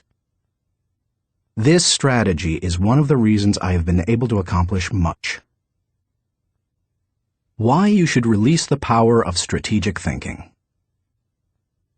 Strategic thinking helps me to plan, to become more efficient, to maximize my strengths, and to find the most direct path toward achieving any objective. The benefits of strategic thinking are numerous. Here are a few of the reasons you should adopt it as one of your thinking tools. 1. Strategic thinking simplifies the difficult. Strategic thinking is really nothing more than planning on steroids. Spanish novelist Miguel de Cervantes said, "The man who is prepared has his battle half fought." Strategic thinking takes complex issues and long-term objectives, which can be very difficult to address, and breaks them down into manageable sizes. Anything becomes simpler when it has a plan. Strategic thinking can also help you simplify the management of everyday life. I do that by using systems, which are nothing more than good strategies repeated. I am well known among pastors and other speakers for my filing system.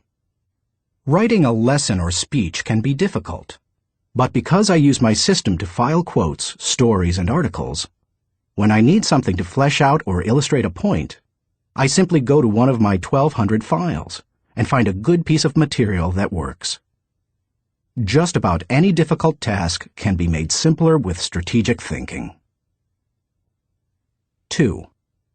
Strategic thinking prompts you to ask the right questions. Do you want to break down complex or difficult issues? Then ask questions. Strategic thinking forces you through this process. Take a look at the following questions developed by my friend Bob Beal, the author of Master Planning. Direction. What should we do next? Why? Organization. Who is responsible for what? Who is responsible for whom? Do we have the right people in the right places? Cash. What is our projected income, expense, net? Can we afford it? How can we afford it? Tracking. Are we on target? Overall evaluation. Are we achieving the quality we expect and demand of ourselves? Refinement. How can we be more effective and more efficient, move toward the ideal? These may not be the only questions you need to ask to begin formulating a strategic plan, but they are certainly a good start. 3. Strategic thinking prompts customization.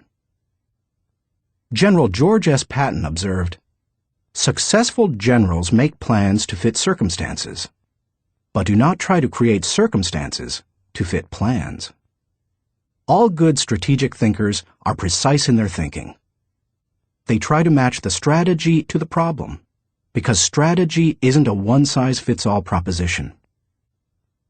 Sloppy or generalized thinking is an enemy of achievement. The intention to customize in strategic thinking forces a person to go beyond vague ideas and engage in specific ways to go after a task or problem. It sharpens the mind. 4. Strategic thinking prepares you today for an uncertain tomorrow. Strategic thinking is the bridge that links where you are to where you want to be. It gives direction and credibility today and increases your potential for success tomorrow. It is, as Mary Webb suggests, like saddling your dreams before you ride them. 5. Strategic thinking reduces the margin of error. Anytime you shoot from the hip or go into a totally reactive mode, you increase your margin for error. It's like a golfer stepping up to a golf ball and hitting it before lining up the shot. Misaligning a shot by just a few degrees can send the ball 100 yards off target. Strategic thinking, however, greatly reduces that margin for error. It lines up your actions with your objectives, just as lining up a shot in golf helps you to put the ball closer to the pin. The better aligned you are with your target, the better the odds that you will be going in the right direction. 6. Strategic thinking gives you influence with others. One executive confided in another, "Our company has a short-range plan and a long-range plan. Our short-range plan is to stay afloat long enough to make it to our long-range plan." That's hardly a strategy, yet that's the position where some business leaders put themselves. There's more than one problem with neglecting strategic thinking in that way.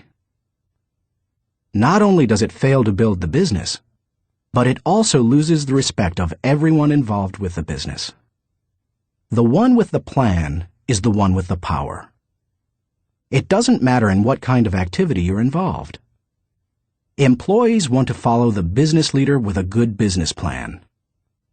Volunteers want to join the pastor with a good ministry plan. Children want to be with the adult who has the well-thought-out vacation plan. If you practice strategic thinking, others will listen to you, and they will want to follow you. If you possess a position of leadership in an organization, strategic thinking is essential. How to release the power of strategic thinking. To become a better strategic thinker, able to formulate and implement plans that will achieve the desired objective, take the following guidelines to heart. 1. Break down the issue.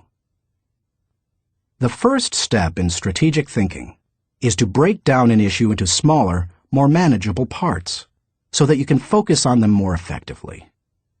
How you do it is not as important as just doing it. You might break an issue down by function. That's what automotive innovator Henry Ford did when he created the assembly line. And that's why he said, "Nothing is particularly hard if you divide it into small jobs." How you break down an issue is up to you, whether it's by function, timetable, responsibility, purpose, or some other method.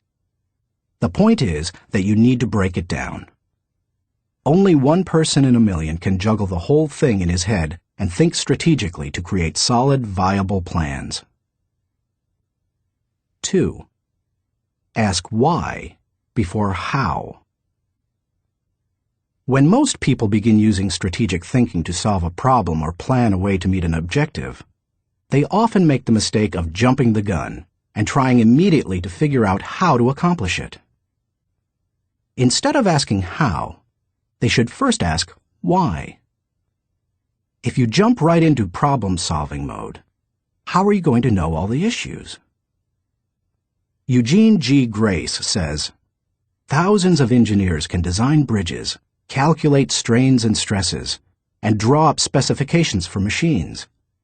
But the great engineer is the man who can tell whether the bridge or the machine should be built at all, where it should be built, and when." Asking why helps you to think about all the reasons for decisions. It helps you to open your mind to possibilities and opportunities. The size of an opportunity often determines the level of resources and effort that you must invest. Big opportunities allow for big decisions. If you jump to how too quickly, you might miss that. 3. Identify the real issues and objectives. William Feather, author of The Business of Life, said, "Before it can be solved, a problem must be clearly defined. Too many people rush to solutions, and as a result, they end up solving the wrong problem. To avoid that, ask probing questions to expose the real issues. Challenge all of your assumptions. Collect information even after you think you've identified the issue. You may still have to act with incomplete data, but you don't want to jump to a conclusion before you gather enough information to begin identifying the real issue. Begin by asking, what else could be the real issue? You should also remove any personal agenda. More than almost anything else, that can cloud your judgment. Discovering your real situation and objectives is a major part of the battle. Once the real issues are identified, the solutions are often simple. 4. Review your resources. I already mentioned how important it is to be aware of your resources, but it bears repeating. A strategy that doesn't take into account resources is doomed to failure. Take an inventory. How much time do you have? How much money? What kinds of materials, supplies, or inventory do you have? What are your other assets? What liabilities or obligations will come into play? Which people on the team can make an impact? You know your own organization and profession. Figure out what resources you have at your disposal. 5. Develop your plan. How you approach the planning process depends greatly on your profession and the size of the challenge that you're planning to tackle, so it's difficult to recommend many specifics. However, no matter how you go about planning, take this advice. Start with the obvious. When you tackle an issue or plan that way, it brings unity and consensus to the team, because everyone sees those things. Obvious elements build mental momentum and initiate creativity and intensity. The best way to create a road to the complex is to build on the fundamentals. 6. Put the right people in the right place. It's critical that you include your team as part of your strategic thinking. Before you can implement your plan, you must make sure that you have the right people in place. Even the best strategic thinking won't help if you don't take into account the people part of the equation. Look what happens if you miscalculate. Wrong person. Problems instead of potential. Wrong place. Frustration instead of fulfillment. Wrong plan. Grief instead of growth. Everything comes together, however, when you put together all three elements: the right person, the right place, and the right plan. 7. Keep repeating the process. My friend Olin Hendricks remarked, "Strategic thinking is like showering. You have to keep doing it." If you expect to solve any major problem once, you're in for disappointment. Little things such as filing or shopping systematically can be won easily through systems and personal discipline. But major issues need major strategic thinking time. What Thane Yost said is really true. The will to win is worthless if you do not have the will to prepare. If you want to be an effective strategic thinker, then you need to become a continuous strategic thinker. As I was working on this chapter, I came across an article in my local paper on the celebration of the Jewish Passover and how millions of American Jews read the order of service for their Seder, or Passover meal, from a small booklet produced by Maxwell House Coffee. For more than 70 years, the coffee company has produced the booklet, called a Haggadah, and during those years, it has distributed more than 40 million copies of it. I remember using them all my life, said Regina Witt, who is in her 50s. So does her mother, who is almost 90. It's our tradition.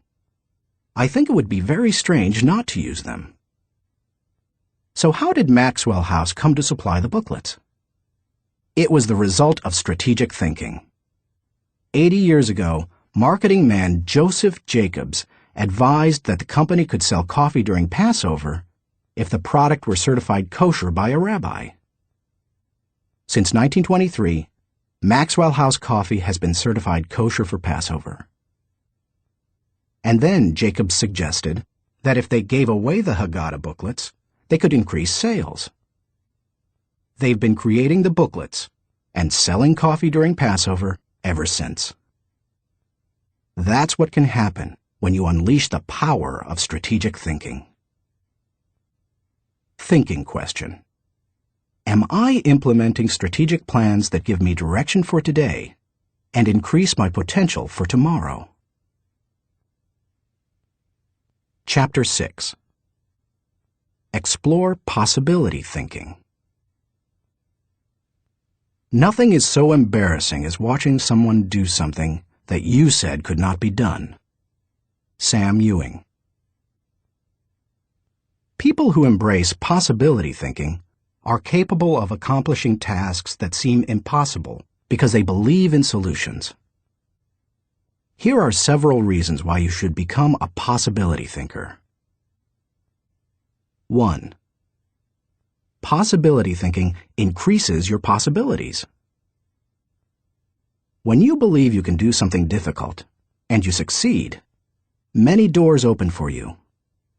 When George Lucas succeeded in making Star Wars, despite those who said the special effects he wanted hadn't ever been done, and couldn't be done, many other possibilities opened up to him. Industrial Light and Magic, the company he created to produce those impossible special effects, became a source of revenue to help underwrite his other projects. He was able to produce merchandising tie-ins to his movies, thus bringing in another revenue stream to fund his movie making. But his confidence in doing the difficult has also made a huge impact on other movie makers and a whole new generation of moviegoers. Popular culture writer Chris Salewicz asserts, at first, directly through his own work, and then via the unparalleled influence of ILM, Industrial Light and Magic, George Lucas has dictated for 2 decades the essential broad notion of what is cinema. If you open yourself up to possibility thinking, you open yourself up to many other possibilities. 2. Possibility thinking draws opportunities and people to you. The case of George Lucas helps you to see how being a possibility thinker can create new opportunities and attract people. People who think big attract big people to them. If you want to achieve big things, you need to become a possibility thinker. 3. Possibility thinking increases others' possibilities. Big thinkers who make things happen also create possibilities for others. That happens in part because it's contagious. You can't help but become more confident and think bigger when you're around possibility thinkers. 4. Possibility thinking allows you to dream big dreams. No matter what your profession, possibility thinking can help you to broaden your horizons and dream bigger dreams. Professor David J. Schwartz believes, big thinkers are specialists in creating positive, forward-looking, optimistic pictures in their own minds and in the minds of others. If you embrace possibility thinking, your dreams will go from molehill to mountain size. And because you believe in possibilities, you put yourself in position to achieve them. 5. Possibility thinking makes it possible to rise above average. During the 1970s, when oil prices went through the roof, automobile makers were ordered to make their cars more fuel efficient. One manufacturer asked a group of senior engineers to drastically reduce the weight of cars they were designing. They worked on the problem and searched for solutions, but they finally concluded that making lighter cars couldn't be done, would be too expensive, and would present too many safety concerns. They couldn't get out of the rut of their average thinking. What was the automaker's solution? They gave the problem to a group of less experienced engineers. The new group found ways to reduce the weight of the company's automobiles by hundreds of pounds. Because they thought that solving the problem was possible, it was. Every time you remove the label of impossible from a task, you raise your potential from average to off the charts. 6. Possibility thinking gives you energy. A direct correlation exists between possibility thinking and the level of a person's energy. Who gets energized by the prospect of losing? If you know something can't succeed, how much time and energy are you willing to give it? Nobody goes looking for a lost cause. You invest yourself in what you believe can succeed. When you embrace possibility thinking, you believe in what you're doing, and that gives you energy. 7. Possibility thinking keeps you from giving up. Above all, possibility thinkers believe they can succeed. Dennis Waitley, author of The Psychology of Winning, says, "The winners in life think constantly in terms of I can, I will, and I am. Losers, on the other hand, concentrate their waking thoughts on what they should have done, or what they don't do. If you believe you can't do something, then it doesn't matter how hard you try, because you've already lost.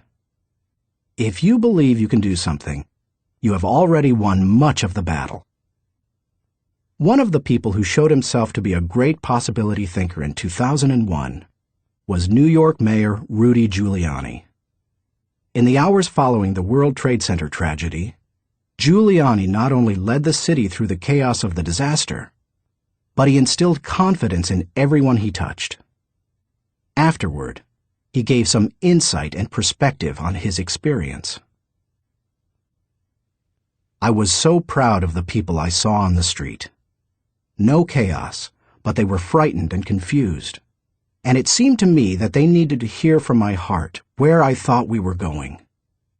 I was trying to think, where can I go for some comparison to this, some lessons about how to handle it? So I started thinking about Churchill, started thinking that we're going to have to rebuild the spirit of the city. And what better example than Churchill and the people of London during the Blitz in 1940, who had to keep up their spirit during this sustained bombing. It was a comforting thought." 16 hours after the plane struck the buildings in New York City, when Giuliani finally returned at 2:30 a.m. to his apartment for a rest, instead of sleeping, he read the World War II chapters of Churchill, a Biography by Roy Jenkins. He learned how Winston Churchill helped his people to see the possibilities and kept his people going. Inspired, Giuliani did the same for his own people 6 decades later. How to feel the energy of possibility thinking. If you are a naturally positive person who already embraces possibility thinking, then you're already tracking with me. However, some people, rather than being optimistic, are naturally negative or cynical. They believe that possibility thinkers are naive or foolish. If your thinking runs toward pessimism, let me ask you a question. How many highly successful people do you know who are continually negative? How many impossibility thinkers are you acquainted with who achieve big things? None. People with an "it can't be done" mindset have two choices. They can expect the worst and continually experience it, or they can change their thinking. That's what George Lucas did. Believe it or not, even though he is a possibility thinker, he is not a naturally positive person. He says, "I'm very cynical, and as a result, I think the defense I have against it is to be optimistic." In other words, he chooses to think positively. He sums it up this way. As corny as it sounds, the power of positive thinking goes a long way. So determination and positive thinking combined with talent, combined with knowing your craft, that may sound like a naive point of view, but at the same time, it's worked for me, and it's worked for all my friends. So I have come to believe it. If you want possibility thinking to work for you, then begin by following these suggestions. 1. Stop focusing on the impossibilities. The first step in becoming a possibility thinker is to stop yourself from searching for and dwelling on what's wrong with any given situation. Sports psychologist Bob Rotella recounts, "I tell people, if you don't want to get into positive thinking, that's okay. Just eliminate all the negative thoughts from your mind, and whatever's left will be fine." If possibility thinking is new to you, you're going to have to give yourself a lot of coaching to eliminate some of the negative self-talk you may hear in your head. When you automatically start listing all the things that can go wrong, or all the reasons something can't be done, stop yourself and say, "Don't go there." Then ask, "What's right about this?" That will help to get you started. And if negativity is a really big problem for you, and pessimistic things come out of your mouth before you've even thought them through, you may need to enlist the aid of a friend or family member to alert you every time you utter negative ideas. 2. Stay away from the experts. So-called experts do more to shoot down people's dreams than just about anybody else. Possibility thinkers are very reluctant to dismiss anything as impossible. Rocket pioneer Wernher von Braun said, "I have learned to use the word impossible with the greatest of caution." And Napoleon Bonaparte declared, "The word impossible is not in my dictionary." If you feel you must take the advice of an expert, however, then heed the words of John Andrew Holmes, who asserted, "Never tell a young person that something cannot be done." God may have been waiting centuries for somebody ignorant enough of the impossible to do that thing. If you want to achieve something, give yourself permission to believe it is possible, no matter what experts might say. 3. Look for possibilities in every situation. Becoming a possibility thinker is more than just refusing to let yourself be negative. It's something more. It's looking for positive possibilities despite the circumstances. I recently heard Don Soderquist, former president of Walmart, tell a wonderful story that illustrates how a person can find positive possibilities in any situation. Soderquist had gone with Sam Walton to Huntsville, Alabama, to open several new stores. While there, Walton suggested they visit the competition. Here's what Soderquist said happened. "We went into one store, and I have to tell you that it was the worst store I have ever seen in my life. It was terrible. There were no customers, There was no help on the floor. The aisles were cluttered with merchandise, empty shelves, dirty. It was absolutely terrible. He, Walton, walked one way, and I'd walked the other way, and we'd kind of meet out on the sidewalk. He said, "What'd you think, Don?" I said, "Sam, that is the absolutely worst store I've ever seen in my life. I mean, did you see the aisles?" He said, "Don, did you see the pantyhose rack?" I said, "No, I didn't, Sam. I must have gone on a different aisle than you. I didn't see that."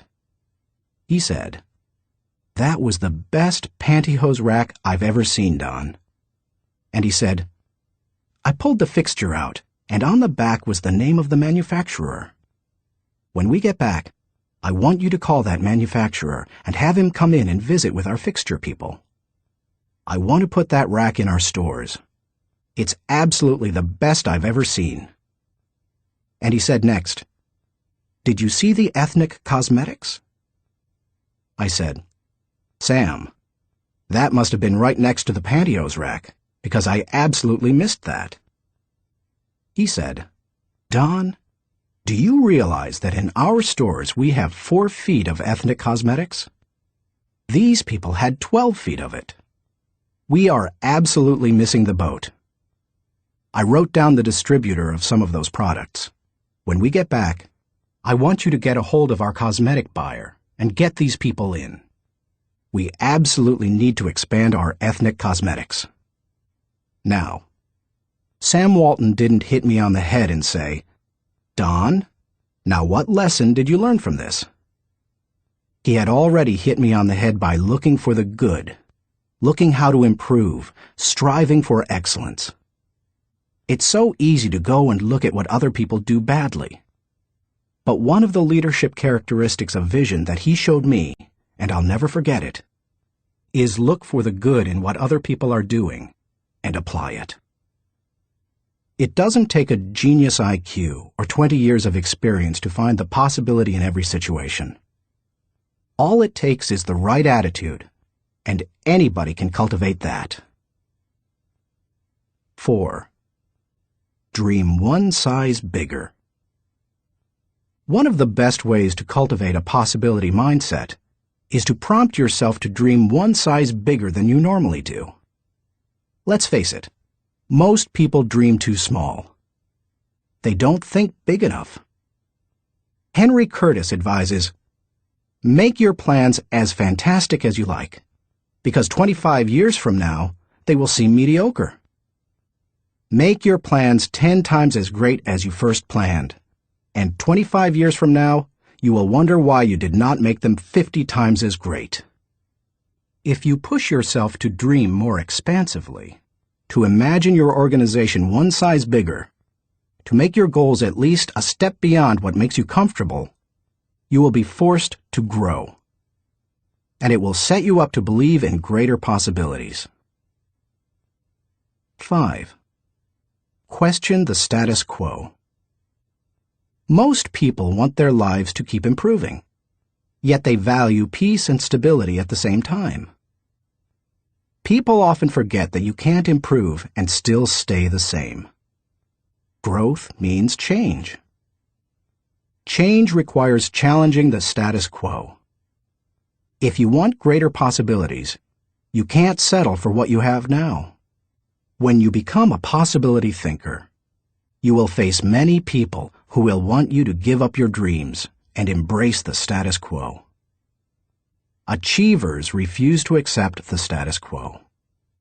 As you begin to explore greater possibilities for yourself, your organization, or your family, and others challenge you for it, take comfort in knowing that right now as you read this, other possibility thinkers across the country and around the world are thinking about curing cancer, developing new energy sources, feeding hungry people, and improving quality of life. They are challenging the status quo against the odds, and you should too. 6. Find inspiration from great achievers. You can learn a lot about possibility thinking by studying great achievers. I mentioned George Lucas in this chapter. Perhaps he doesn't appeal to you, or you don't like the movie industry. Personally, I'm not a big science fiction fan, but I admire Lucas as a thinker, creative visionary, and business person. Find some achievers you admire and study them. Look for people with the attitude of Robert F. Kennedy, who popularized George Bernard Shaw's stirring statement. Some men see things as they are and say, "Why?" I dream of things that never were and say, "Why not?" I know possibility thinking isn't in style with many people. So call it what you like. The will to succeed, belief in yourself, confidence in your ability, faith. It's really true. People who believe that they can't, don't. But if you believe you can, you can. That's the power of possibility thinking. Thinking question. Am I unleashing the enthusiasm of possibility thinking to find solutions for even seemingly impossible situations? Chapter 7. Learn from reflective thinking. To doubt everything, or to believe everything, are two equally convenient solutions. Both dispense with the necessity of reflection. Jules-Henri Poincaré. The pace of our society does not encourage reflective thinking. Most people would rather act than think. Now, don't get me wrong. I'm a person of action. I have very high energy, and I like to see things accomplished. But I'm also a reflective thinker. Reflective thinking is like the crock pot of the mind. It encourages your thoughts to simmer until they're done. As I go through this process, my goal is to reflect so that I might learn from my successes and mistakes, discover what I should try to repeat, and determine what I should change. It is always a valuable exercise. By mentally visiting past situations, you can think with greater understanding. 1. Reflective thinking gives you true perspective. When our children were young and still lived at home, we used to take them on wonderful vacations every year. When we got home, they always knew that I was going to ask them two questions. What did you like best, and what did you learn? It didn't matter whether we went to Walt Disney World or Washington, D.C. I always asked those questions. Why?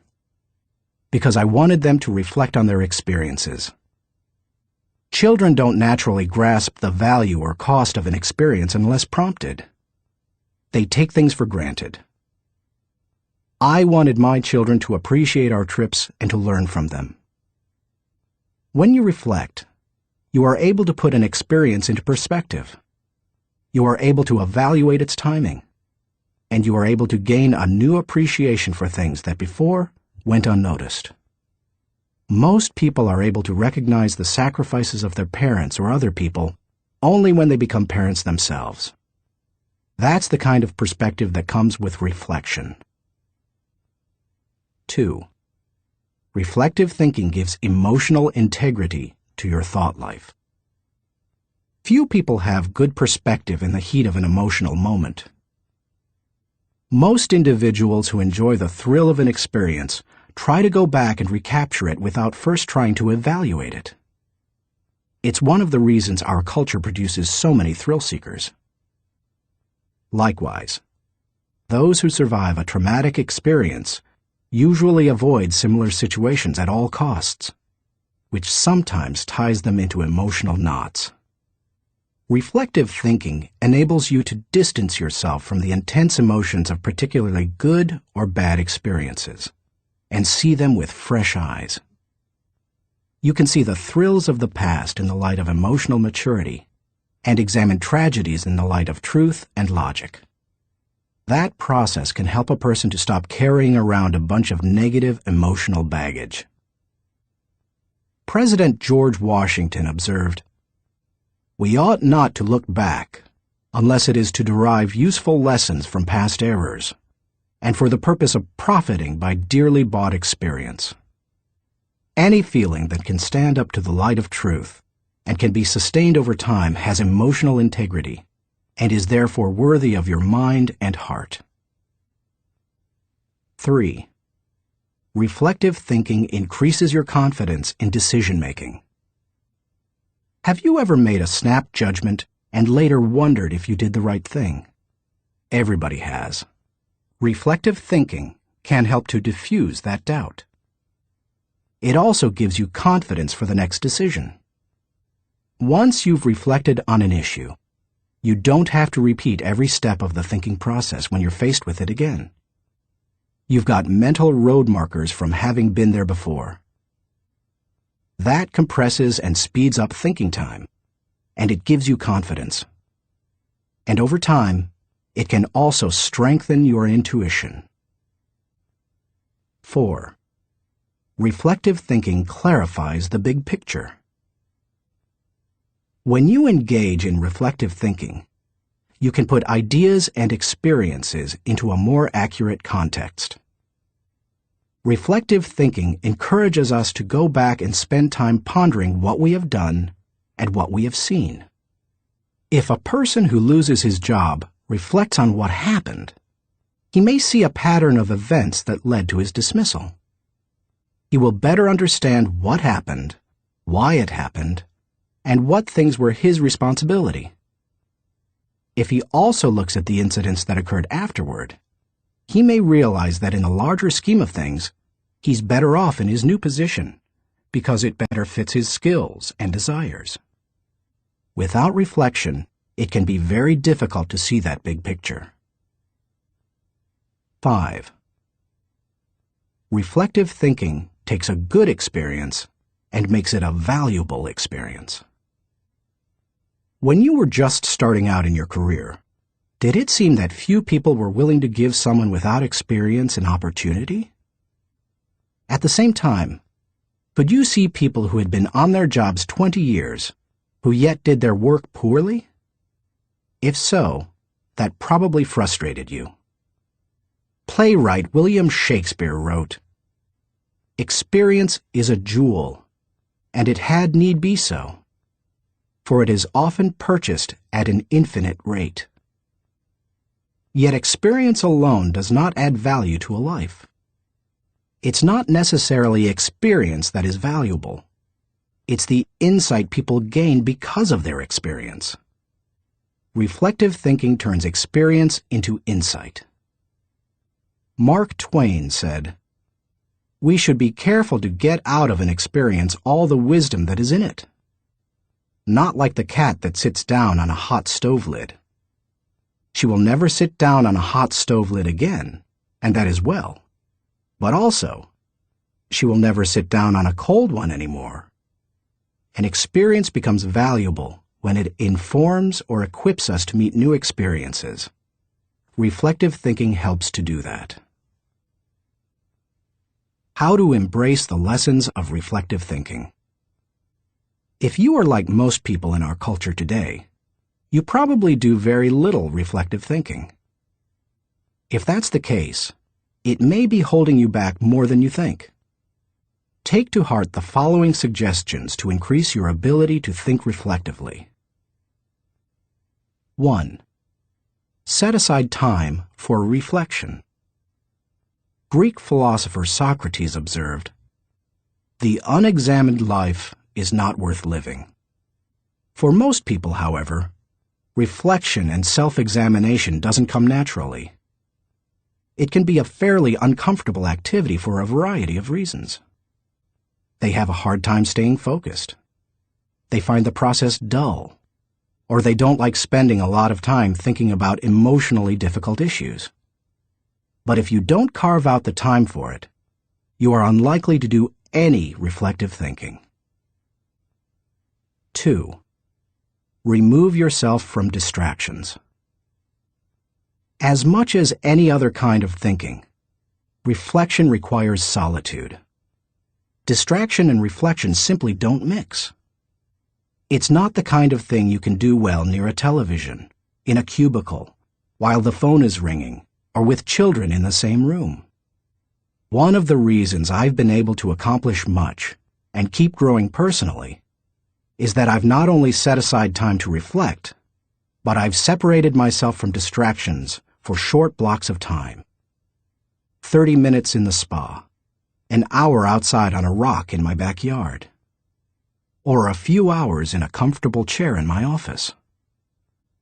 The place doesn't matter, as long as you remove yourself from distractions and interruptions. 3. Regularly review your calendar or journal. Most people use their calendar as a planning tool, which it is. But few people use it as a reflective thinking tool. What could be better, however, for helping you to review where you have been and what you have done, except maybe a journal? I'm not a journaler in the regular sense. I don't use writing to figure out what I'm thinking and feeling. Instead, I figure out what I'm thinking and feeling, and then I write down significant thoughts and action points. I file the thoughts so that I can quickly put my hands on them again. I immediately execute the action points or delegate them to someone else. Calendars and journals remind you of how you've spent your time, show you whether your activities match your priorities, and help you see whether you are making progress. They also offer you an opportunity to recall activities that you might not have had the time to reflect on previously. Some of the most valuable thoughts you've ever had may have been lost because you didn't give yourself the reflection time you needed. 4. Ask the right questions. The value you receive from reflecting will depend on the kinds of questions you ask yourself. The better the questions, the more gold you will mine from your thinking. When I reflect, I think in terms of my values, relationships, and experiences. Here are some sample questions. Personal growth. What have I learned today that will help me grow? How can I apply it to my life? When should I apply it? Adding value. To whom did I add value today? How do I know I added value to that person? Can I follow up and compound the positive benefit he or she received? Leadership. Did I lead by example today? Did I lift my people and organization to a higher level? What did I do, and how did I do it? Personal faith. Did I represent God well today? Did I practice the golden rule? Have I walked the second mile with someone? Marriage and family. Did I communicate love to my family today?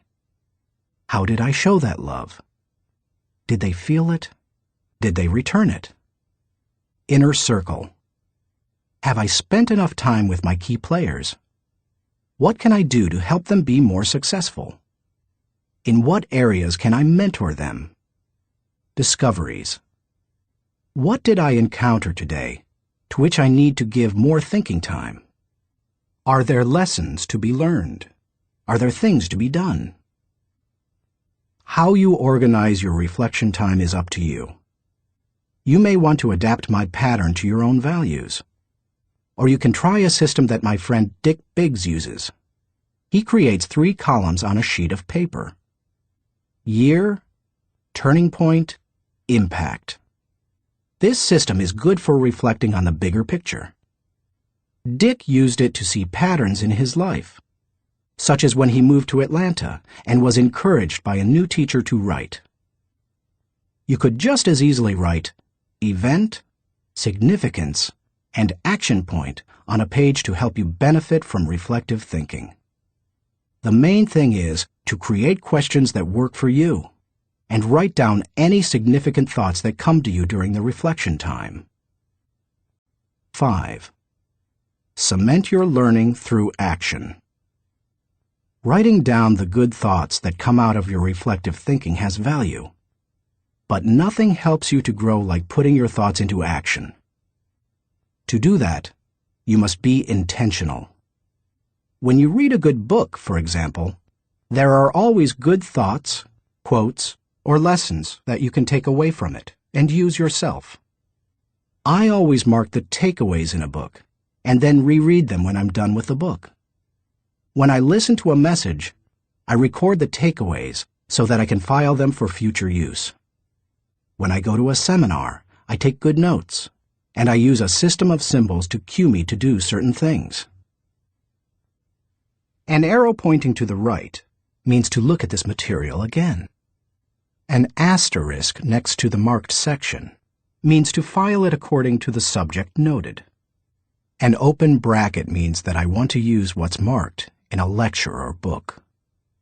An arrow pointing up means this idea will take off if I work at it. When most people go to a conference or seminar, they enjoy the experience, listen to the speakers, and sometimes even take notes. But nothing happens after they go home. They like many of the concepts they hear, but when they close their notebooks, they don't think about them again. When that happens, they receive little more than a temporary surge of motivation. When you go to a conference, revisit what you heard, reflect on it, and then put it into action, it can change your life. Ultimately, reflective thinking has three main values. It gives me perspective within context. It allows me to continually connect with my journey. And it provides counsel and direction concerning my future. It is an invaluable tool to my personal growth. Few things in life can help me learn and improve the way reflective thinking can. Thinking question. Am I regularly revisiting the past to gain a true perspective and think with understanding? Chapter 8. Question popular thinking. I'm not an answering machine. I'm a questioning machine. If we have all the answers, how come we're in such a mess? Douglas Cardinal. Economist John Maynard Keynes, whose ideas profoundly influenced economic theory and practices in the 20th century, asserted, "The difficulty lies not so much in developing new ideas as in escaping from the old ones." Going against popular thinking can be difficult, whether you're a business person bucking company tradition, a pastor introducing new types of music to his church, a new mother rejecting old wives' tales handed down from her parents, or a teenager ignoring currently popular styles. Many of the ideas in this book go against popular thinking. If you value popularity over good thinking, then you will severely limit your potential to learn the types of thinking encouraged by this book.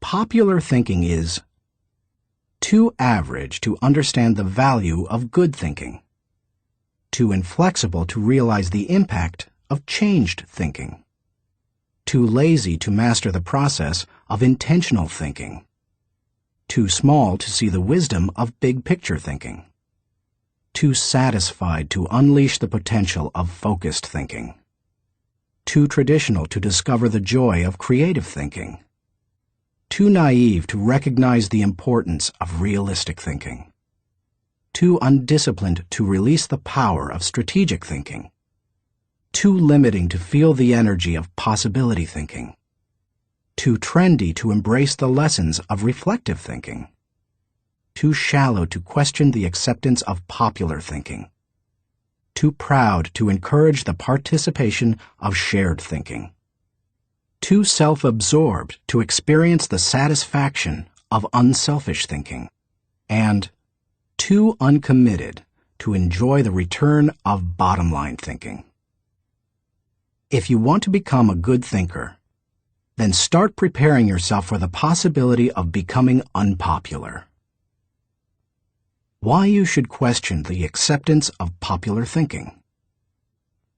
I've given you some broad reasons for questioning the acceptance of popular thinking. Now, allow me to be more specific. 1. Popular thinking sometimes means not thinking. My friend Kevin Myers sums up the idea of popular thinking by saying, "The problem with popular thinking is that it doesn't require you to think at all. Good thinking is hard work. If it were easy, everybody would be a good thinker. Unfortunately, many people try to live life the easy way. They don't want to do the hard work of thinking or pay the price of success. It's easier to do what other people do and hope that they thought it out." Look at the stock market recommendations of some experts. By the time they publish their picks, most are following a trend, not creating one or even riding its crest. The people who are going to make money on the stocks they recommend have already done so by the time the general public hears about it. When people blindly follow a trend, they're not doing their own thinking. 2. Popular thinking offers false hope. Benno Muller-Hill, a professor in the University of Cologne Genetics Department, tells how one morning in high school he stood last in a line of 40 students in the schoolyard. His physics teacher had set up a telescope so that his students could view a planet and its moons. The first student stepped up to the telescope. He looked through it, but when the teacher asked if he could see anything, the boy said no. His nearsightedness hampered his view. The teacher showed him how to adjust the focus, and the boy finally said he could see the planet and moons. One by one, the students stepped up to the telescope and saw what they were supposed to see. Finally, the second-to-last student looked into the telescope and announced that he could not see anything. "You idiot," shouted the teacher. "You have to adjust the lenses." The student tried, but he finally said, "I still can't see anything. It is all black." The teacher, disgusted, looked through the telescope himself, and then looked up with a strange expression. The lens cap still covered the telescope. None of the students had been able to see anything. Many people look for safety and security in popular thinking. They figure that if a lot of people are doing something, then it must be right. It must be a good idea. If most people accept it, then it probably represents fairness, equality, compassion, and sensitivity, right? Not necessarily. Popular thinking said the Earth was the center of the universe. Yet Copernicus studied the stars and planets and proved mathematically that the Earth and the other planets in our solar system revolved around the sun. Popular thinking said surgery didn't require clean instruments. Yet Joseph Lister studied the high death rates in hospitals and introduced antiseptic practices that immediately saved lives. Popular thinking said that women shouldn't have the right to vote. Yet people like Emmeline Pankhurst and Susan B. Anthony fought for and won that right. Popular thinking put the Nazis into power in Germany. Yet Hitler's regime murdered millions and nearly destroyed Europe. We must always remember there is a huge difference between acceptance and intelligence. People may say that there's safety in numbers, but that's not always true.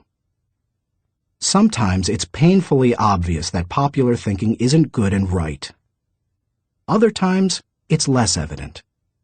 For example, consider the staggering number of people in the United States who have run up large amounts of debt on their credit cards. Anyone who is financially astute will tell you that's a bad idea. Yet millions follow right along with the popular thinking of buy now, pay later. And so they pay and pay and pay.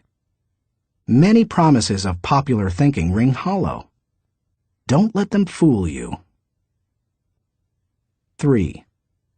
Popular thinking is slow to embrace change. Popular thinking loves the status quo. It puts its confidence in the idea of the moment and holds on to it with all its might. As a result, It resists change and dampens innovation. Donald M. Nelson, former president of the Society of Independent Motion Picture Producers, criticized popular thinking when he asserted, "We must discard the idea that past routine, past ways of doing things are probably the best ways. On the contrary, we must assume that there is probably a better way to do almost everything. We must stop assuming that a thing which never has been done before probably cannot be done at all."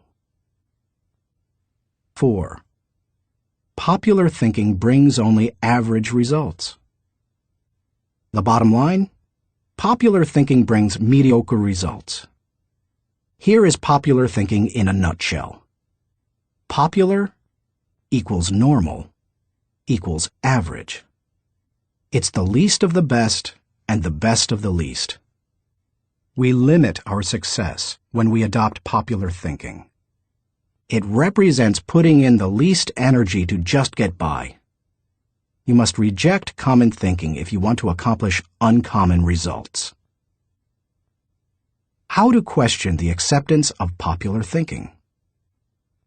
Popular thinking has often proved to be wrong and limiting.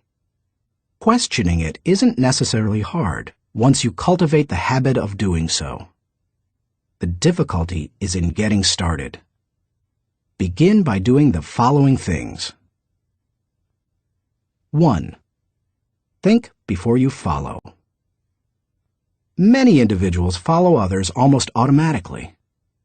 Sometimes they do so because they desire to take the path of least resistance. Other times they fear rejection, or they believe there's wisdom in doing what everyone else does. But if you want to succeed, you need to think about what's best, not what's popular. Challenging popular thinking requires a willingness to be unpopular and go outside of the norm. Following the tragedy of September 11, 2001, for example, few people willingly chose to travel by plane. But that was the best time to travel. Crowds were down, security was up, and airlines were cutting prices. About a month after the tragedy, my wife Margaret and I heard that Broadway shows had lots of seats and many New York hotel rooms remained empty. Popular thinking said, "Stay away from New York." We used that as an opportunity. We got cheap plane tickets to the city, booked a room in a great hotel for about half price, and got tickets to the most sought-after show, The Producers. As we took our seats in the theater, we sat next to a woman beside herself with excitement. "I can't believe I'm finally here," she said to us. "I've waited so long. This is the best show on Broadway, and the hardest to get tickets to." Then she turned to look me in the eye and said, "I've had my tickets for 1.5 years waiting to see this show. How long ago did you get yours?" "You won't like my answer," I replied. "Oh, come on," she said. "How long?" "I got mine 5 days ago," I answered. She looked at us in horror. By the way, she was right. It's one of the best shows we've seen in a while. And we got to see it only because we were willing to go against popular thinking when everyone else was staying at home. As you begin to think against the grain of popular thinking, remind yourself that unpopular thinking, even when resulting in success, is largely underrated, unrecognized, and misunderstood. Unpopular thinking contains the seeds of vision and opportunity. Unpopular thinking is required for all progress. The next time you feel ready to conform to popular thinking on an issue, stop and think. You may not want to create change for its own sake, but you certainly don't want to blindly follow just because you haven't thought about what's best. 2. Appreciate thinking different from your own. One of the ways to embrace innovation and change is to learn to appreciate how others think. To do that, you must continually expose yourself to people different from yourself. My brother, Larry Maxwell, a good businessman and an innovative thinker, continually challenges popular thinking by thinking differently. He says, most of our people in sales and middle management come from businesses with products and services different from ours. That constantly exposes us to new ways of thinking. We also discourage our people from active participation in formal business and trade associations and fraternities because their thinking is quite common. They don't need to spend a lot of time thinking the way everyone else in the industry does. As you strive to challenge popular thinking, spend time with people with different backgrounds, education levels, professional experiences, personal interests, etc. You will think like the people with whom you spend the most time. If you spend time with people who think out of the box, you're more likely to challenge popular thinking and break new ground. 3. Continually question your own thinking. Let's face it, any time we find a way of thinking that works, one of our greatest temptations is to go back to it repeatedly, even if it no longer works well. The greatest enemy to tomorrow's success is sometimes today's success. My friend Andy Stanley recently taught a leadership lesson at Enjoy's Catalyst Conference called Challenging the Process. He described how progress must be preceded by change, and he pointed out many of the dynamics involved in questioning popular thinking. In an organization, he said, we should remember that every tradition was originally a good idea, and perhaps even revolutionary. But every tradition may not be a good idea for the future. In your organization, if you were involved in putting into place what currently exists, then it's likely that you will resist change, even change for the better. That's why it's important to challenge your own thinking. If you're too attached to your own thinking and how everything is done now, then nothing will change for the better. 4. Try new things in new ways. When was the last time you did something for the first time? Do you avoid taking risks or trying new things? One of the best ways to get out of the rut of your own thinking is to innovate. You can do that in little everyday ways. Drive to work a different way from normal. Order an unfamiliar dish at your favorite restaurant. Ask a different colleague to help you with a familiar project.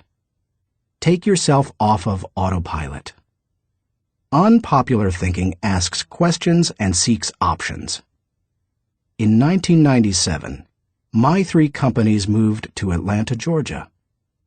It's a great city, but traffic at peak times can get crazy. Immediately after moving here, I began looking for and testing alternative routes to desired destinations so that I would not be caught in traffic. From my house to the airport, for example, I have discovered and used 9 routes within 8 miles and 12 minutes from one another. Often, I am amazed to see people sitting on the freeway when they could be moving forward on an alternative route. What is the problem? Too many people have not tried new things in new ways. It is true. Most people are more satisfied with old problems than committed to finding new solutions. How you go about doing new things in new ways is not as important as making sure you do it. Besides, if you try to do new things in the same way that everyone else does, are you really going against popular thinking? Get out there and do something different today. 5. Get used to being uncomfortable. When it comes right down to it, popular thinking is comfortable. It's like an old recliner adjusted to all the owner's idiosyncrasies. The problem with most old recliners is that no one has looked at them lately. If so, they'd agree that it's time to get a new one. If you want to reject popular thinking in order to embrace achievement, you'll have to get used to being uncomfortable. If you embrace unpopular thinking and make decisions based on what works best and what is right, rather than what is commonly accepted, know this: in your early years, you won't be as wrong as people think you are. In your later years, you won't be as right as people think you are. And all through the years, you will be better than you thought you could be. Thinking question. Am I consciously rejecting the limitations of common thinking in order to accomplish uncommon results? Chapter 9. Benefit from shared thinking. None of us is as smart as all of us. Ken Blanchard. Good thinkers, especially those who are also good leaders, understand the power of shared thinking. They know that when they value the thoughts and ideas of others, they receive the compounding results of shared thinking and accomplish more than they ever could on their own. Those who participate in shared thinking understand the following. 1. Shared thinking is faster than solo thinking. We live in a truly fast-paced world. To function at its current rate of speed, we can't go it alone. I think the generation of young men and women just entering the workforce sense that very strongly. Perhaps that is why they value community so highly, and are more likely to work for a company they like than one that pays them well. Working with others is like giving yourself a shortcut. If you want to learn a new skill quickly, how do you do it? Do you go off by yourself and figure it out? Or do you get someone to show you how? You can always learn more quickly from someone with experience, whether you're trying to learn how to use a new software package, develop your golf swing, or cook a new dish. 2.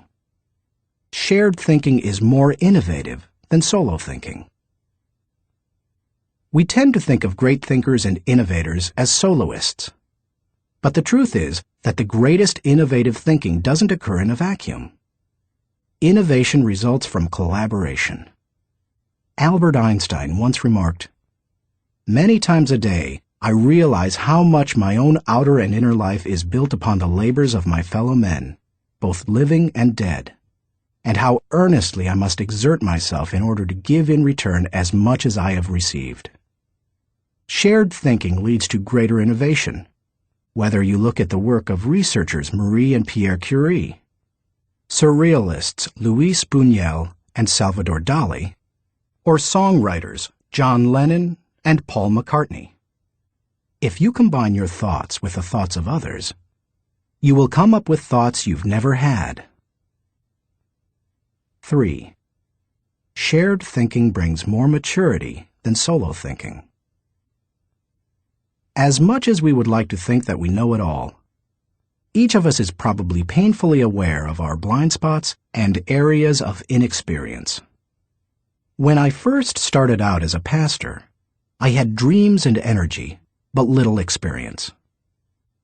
To try to overcome that, I attempted to get several high-profile pastors of growing churches to share their thinking with me. In the early 1970s, I wrote letters to the 10 most successful pastors in the country, offering them what was a huge amount of money to me at the time, $100, to meet me for an hour so that I could ask them questions.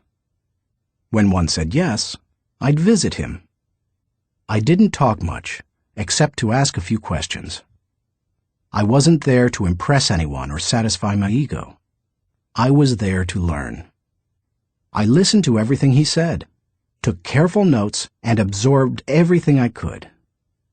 Those experiences changed my life. You've had experiences I haven't, and I've had experiences you haven't. Put us together, and we bring a broader range of personal history, and therefore maturity, to the table. If you don't have the experience you need, hook up with someone who does. 4. Shared thinking is stronger than solo thinking. Philosopher-poet Johann Wolfgang von Goethe said, To accept good advice is but to increase one's own ability. Two heads are better than one when they are thinking in the same direction. It's like harnessing two horses to pull a wagon. They are stronger pulling together than either is individually. But did you know that when they pull together, they can move more weight than the sum of what they can move individually? A synergy comes from working together. That same kind of energy comes into play when people think together. 5. Shared thinking returns greater value than solo thinking. Because shared thinking is stronger than solo thinking, it's obvious that it yields a higher return. That happens because of the compounding action of shared thinking. But it also offers other benefits. The personal return you receive from shared thinking and experiences can be great. Clarence Francis sums up the benefits in the following observation. I sincerely believe that the word relationships is the key to the prospect of a decent world. It seems abundantly clear that every problem you will have, in your family, in your work, in our nation, or in this world, is essentially a matter of relationships, of interdependence. 6. Shared thinking is the only way to have great thinking. I believe that every great idea begins with 3 or 4 good ideas. And most good ideas come from shared thinking. Playwright Ben Jonson said, "He that is taught only by himself has a fool for a master." When I was in school, teachers put the emphasis on being right and on doing better than the other students, rarely on working together to come up with good answers. Yet all the answers improve when they make the best use of everyone's thinking. If we each have one thought, and together we have 2 thoughts, then we always have the potential for a great thought. How to encourage the participation of shared thinking. Some people naturally participate in shared thinking. Anytime they see a problem, they think, "Who do I know who can help with this?" Leaders tend to be that way. So do extroverts.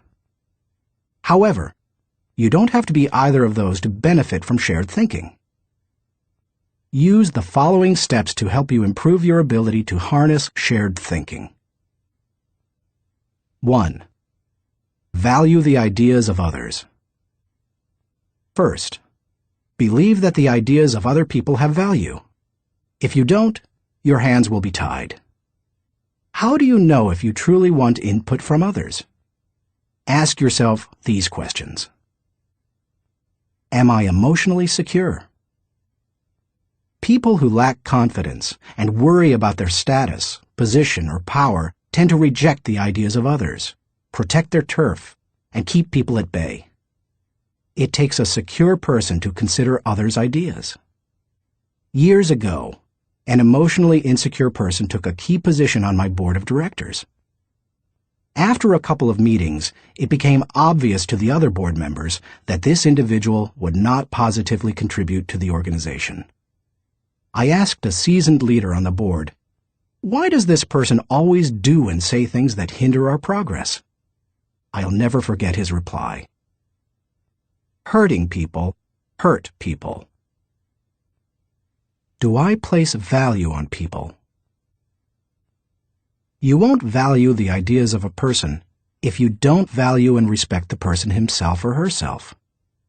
Have you ever considered your conduct around people you value versus those you don't? Look at the differences.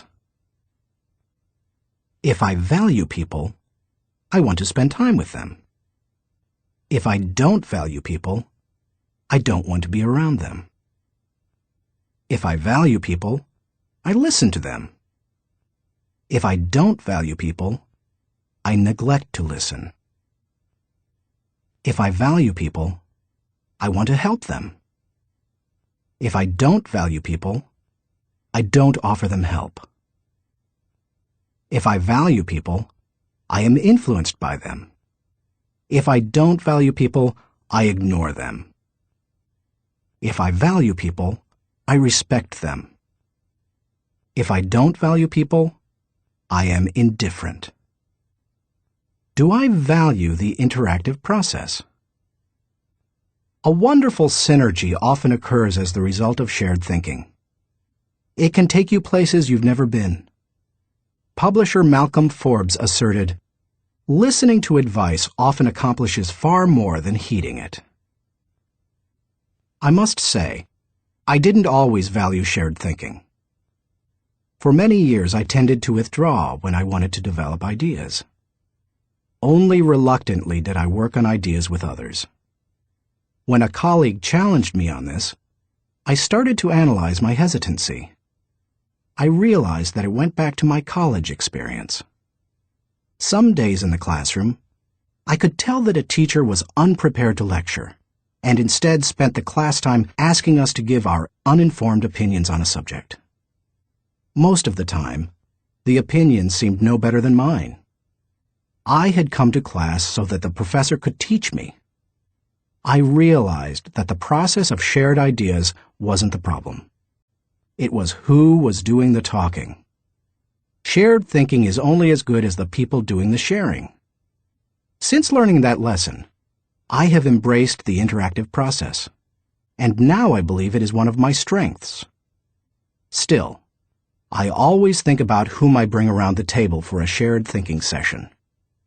I'll tell you my guidelines for whom I invite later in this chapter. You must open yourself up to the idea of sharing ideas before you will engage in the process of shared thinking. 2. Move from competition to cooperation. Jeffrey J. Fox, author of How to Become CEO, says, "Always be on the lookout for ideas. Be completely indiscriminate as to the source. Get ideas from customers, children, competitors, other industries, or cab drivers. It doesn't matter who thought of an idea." A person who values cooperation desires to complete the ideas of others, not compete with them. If someone asks you to share ideas, focus on helping the team, not getting ahead personally. And if you are the one who brings people together to share their thoughts, praise the idea more than the source of the idea. If the best idea always wins, rather than the person who offered it, then all will share their thoughts with greater enthusiasm. 3. Have an agenda when you meet. I enjoy spending time with certain people, whether we discuss ideas or not. My wife Margaret, my children, my grandchildren, my parents. Though we often do discuss ideas, it doesn't bother me if we don't. We are family. When I spend time with nearly anyone else in my life, however, I have an agenda. I know what I want to accomplish. The more I respect the wisdom of the person, the more I listen. For example, when I meet with someone I'm mentoring, I let the person ask the questions, but I expect to do most of the talking. When I meet with someone who mentors me, like Bill Bright, I mostly keep my mouth shut. In other relationships, the give and take is more even. But no matter with whom I meet, I have a reason for getting together, and I have an expectation for what I'll give to it and get from it. That's true whether it's for business or pleasure. 4. Get the right people around the table. To get anything of value out of shared thinking, you need to have people around the table who bring something to the table. As you prepare to ask people to participate in shared thinking, use the following criteria for the selection process. Choose people whose greatest desire is the success of the ideas. People who can add value to another's thoughts. People who can emotionally handle quick changes in the conversation. People who appreciate the strengths of others in areas where they are weak. People who understand their place of value at the table. People who place what is best for the team before themselves. People who can bring out the best thinking in the people around them. People who possess maturity, experience, and success in the issue under discussion. People who will take ownership and responsibility for decisions. People who will leave the table with a we attitude, not a me attitude. Too often we choose our brainstorming partners based on feelings of friendship or circumstances or convenience. But that doesn't help us to discover and create the ideas of the highest order. Who we invite to the table makes all the difference. 5. Compensate good thinkers and collaborators well. Successful organizations practice shared thinking. If you lead an organization, department, or team, then you can't afford to be without people who are good at shared thinking. As you recruit and hire, look for good thinkers who value others, have experience with the collaborative process, and are emotionally secure. Then, pay them well, and challenge them to use their thinking skills and share their ideas often. Nothing adds value like a lot of good thinkers putting their minds together. No matter what you're trying to accomplish, you can do it better with shared thinking. That is why I spend much of my life teaching leadership. Good leadership helps to put together the right people at the right time for the right purpose so that everybody wins. All it takes is the right people and a willingness to participate in shared thinking. Thinking question. Am I consistently including the heads of others to think over my head and achieve compounding results?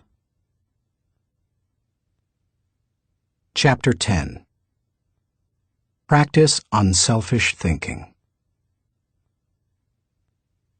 We cannot hold a torch to light another's path without brightening our own. Ben Sweetland. So far in this book, we've discussed many kinds of thinking that can help you to achieve more. Each of them has the potential to make you more successful. Now I want to acquaint you with a kind of thinking with the potential to change your life in another way. It might even redefine how you view success. Unselfish thinking can often deliver a return greater than any other kind of thinking. Take a look at some of its benefits. 1. Unselfish thinking brings personal fulfillment. Few things in life bring greater personal rewards than helping others. Charles H. Burr believed, "Getters generally don't get happiness. Givers get it." Helping people brings great satisfaction. When you spend your day unselfishly serving others, at night you can lay down your head with no regrets and sleep soundly. In Bringing Out the Best in People, Alan Loy McGuinness remarked, "There is no more noble occupation in the world than to assist another human being, to help someone succeed."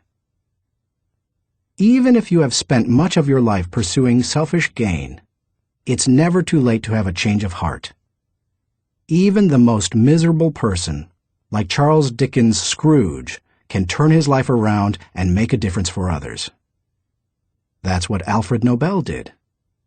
When he saw his own obituary in the newspaper, his brother had died, and the editor had written about the wrong Nobel, saying that the explosives his company produced had killed many people. Nobel vowed to promote peace and acknowledge contributions to humanity. That is how the Nobel Prizes came into being. 2. Unselfish thinking adds value to others. In 1904, Bessie Anderson Stanley wrote the following definition of success in Brown Book magazine. "He has achieved success who has lived well, laughed often, and loved much, who has enjoyed the trust of pure women, the respect of intelligent men, and the love of little children, who has filled his niche and accomplished his task, who has left the world better than he found it, whether by an improved poppy, a perfect poem, or a rescued soul, who has never lacked appreciation of Earth's beauty or failed to express it, who has always looked for the best in others and given them the best he had, whose life was an inspiration, whose memory a benediction. When you get outside of yourself and make a contribution to others, you really begin to live. 3. Unselfish thinking encourages other virtues. When you see a 4-year-old, you expect to observe selfishness. But when you see it in a 40-year-old, it's not very attractive, is it? Of all the qualities a person can pursue, unselfish thinking seems to make the biggest difference toward cultivating other virtues. I think that's because the ability to give unselfishly is so difficult. It goes against the grain of human nature. But if you can learn to think unselfishly and become a giver, then it becomes easier to develop many other virtues: gratitude, love, respect, patience, discipline, etc. 4.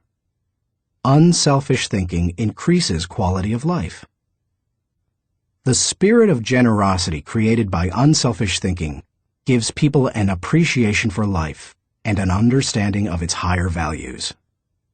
Seeing those in need and giving to meet that need puts a lot of things into perspective.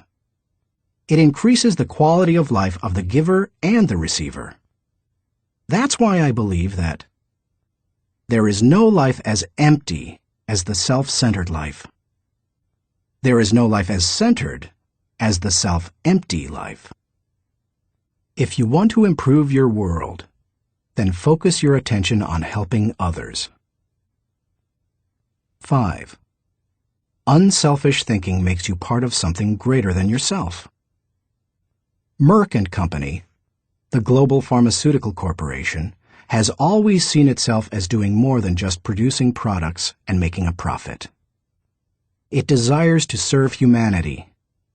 In the mid-1980s, the company developed a drug to cure river blindness, a disease that infects and causes blindness in millions of people, particularly in developing countries. While it was a good product, potential customers couldn't afford to buy it.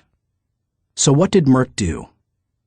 It developed the drug anyway, and in 1987 announced that it would give the medicine free to anyone who needed it.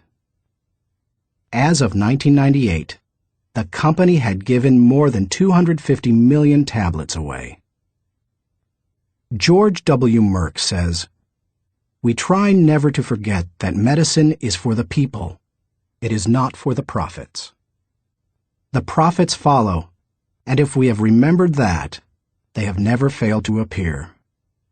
The lesson to be learned? Simple. Instead of trying to be great, be part of something greater than yourself." 6. Unselfish thinking creates a legacy. Jack Balasek, President and Chief Operating Officer of True North Communications, says, "Learn, earn, return. These are the 3 phases of life. The first third should be devoted to education. The second third to building a career and making a living. And the last third to giving back to others, returning something in gratitude. Each state seems to be a preparation for the next one. If you are successful, it becomes possible for you to leave an inheritance for others. But if you desire to do more, to create a legacy, then you need to leave that in others. When you think unselfishly and invest in others, you gain the opportunity to create a legacy that will outlive you. How to experience the satisfaction of unselfish thinking. I think most people recognize the value of unselfish thinking, and most would even agree that it's an ability they would like to develop. Many people, however, are at a loss concerning how to change their thinking. To begin cultivating the ability to think unselfishly, I recommend that you do the following. 1. Put others first. The process begins with realizing that everything is not about you. That requires humility and a shift in focus. In The Power of Ethical Management, Ken Blanchard and Norman Vincent Peale wrote, "People with humility don't think less of themselves. They just think of themselves less." If you want to become less selfish in your thinking, then you need to stop thinking about your wants and begin focusing on others' needs. Paul the Apostle exhorted, "Do nothing out of selfish ambition or vain conceit, but in humility consider others better than yourselves." Each of you should look not only to your own interests, but also to the interests of others. Make a mental and emotional commitment to look out for the interests of others. 2. Expose yourself to situations where people have needs. It's one thing to believe you are willing to give unselfishly. It's another to actually do it. To make the transition, you need to put yourself in a position where you can see people's needs and do something about it. The kind of giving you do isn't important at first. You can serve at your church, make donations to a food bank, volunteer professional services, or give to a charitable organization. The point is to learn how to give and to cultivate the habit of thinking like a giver. 3. Give quietly or anonymously. Once you have learned to give of yourself, then the next step is to learn to give when you cannot receive anything in return. It's almost always easier to give when you receive recognition for it than it is when no one is likely to know about it. The people who give in order to receive a lot of fanfare, however, have already received any reward they will get. There are spiritual, mental, and emotional benefits that come only to those who give anonymously. If you've never done it before, try it. 4. Invest in people intentionally. The highest level of unselfish thinking comes when you give of yourself to another person for that person's personal development or well-being. If you're married or a parent, you know this from personal experience. What does your spouse value most highly?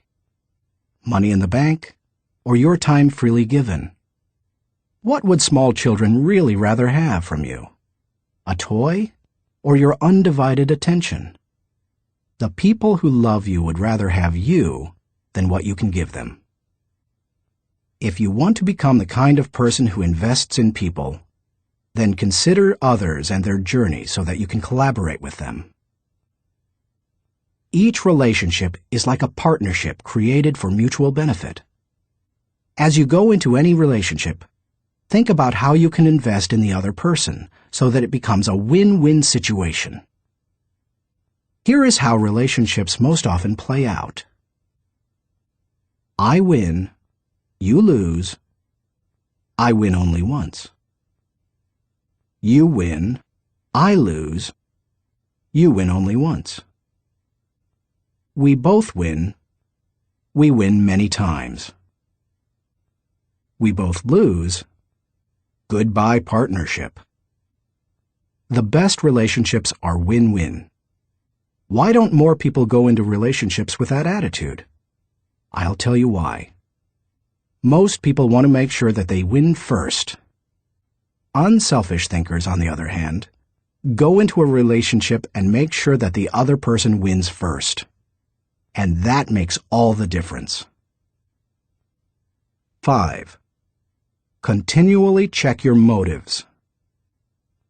François de la Rochefoucauld said, "What seems to be generosity is often no more than disguised ambition, which overlooks a small interest in order to secure a great one." The hardest thing for most people is fighting their natural tendency to put themselves first. That's why it's important to continually examine your motives to make sure you're not sliding backward into selfishness. Do you want to check your motives? then follow the modeling of Benjamin Franklin. Every day, he asked himself 2 questions. When he got up in the morning, he would ask, "What good am I going to do today?" And before he went to bed, he would ask, "What good have I done today?" If you can answer those questions with selflessness and integrity, you can keep yourself on track. Give while you live. In the fall of 2001, we all witnessed a demonstration of unselfish thinking unlike anything we had seen in the United States for many years. Who can forget the events of September 11th, 2001? I had just finished teaching a leadership lesson when my assistant Linda Eggers came into the studio to announce the tragic news. Like most Americans, I remained riveted to the television all day and heard the reports of the firefighters and police officers who raced into the World Trade Center towers to help others, never worrying about their own safety. In the days following the tragedy, millions of Americans expressed a great desire to do something that would help the situation.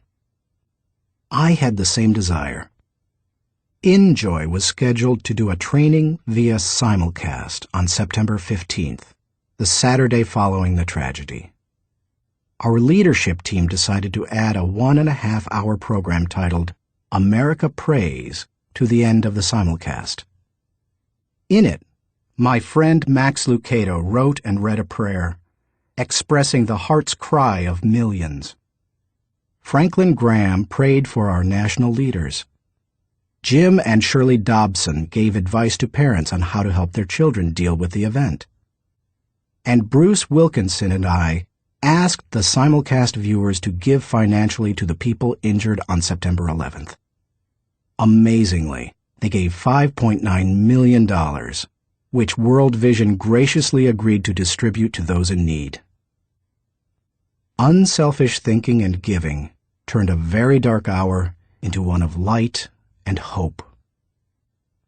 Less than 2 weeks after the tragedy, I was able to travel to Ground Zero in New York City. I went to view the site of the destruction, to thank the men and women clearing away the wreckage, and to pray for them. I can't really do justice to what I saw. I've traveled to New York dozens of times. It's one of my favorite places in the world. My wife and I had been up in the towers with our children many times before and have wonderful memories of that area. To look at the place where the buildings had once stood and to see nothing but rubble, dust, and twisted metal, it's simply indescribable. What many Americans didn't realize is that for many months, people worked diligently to clean up the site. Many were New York City firefighters and other city workers. Others were volunteers. They worked around the clock, 7 days a week.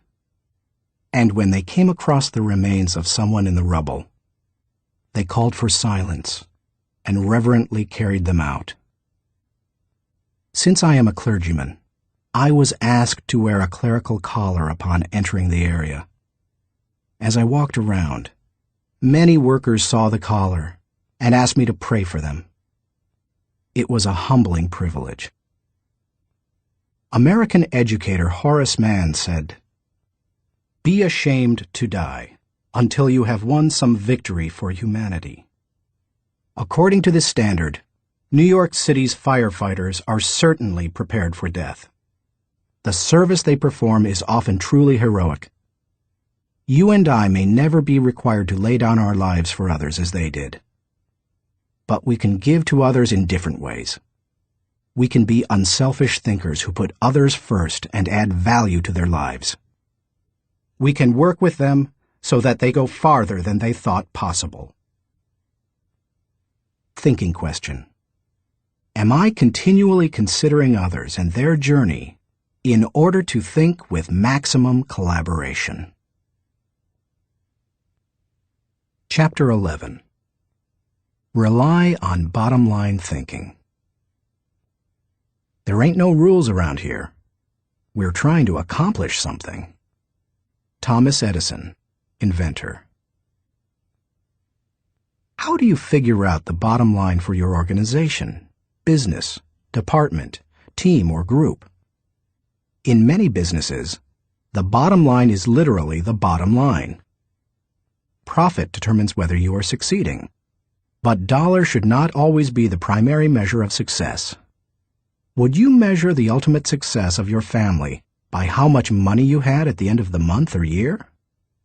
And if you run a non-profit or volunteer organization, how would you know whether you were performing at your highest potential? How do you think bottom line in that situation?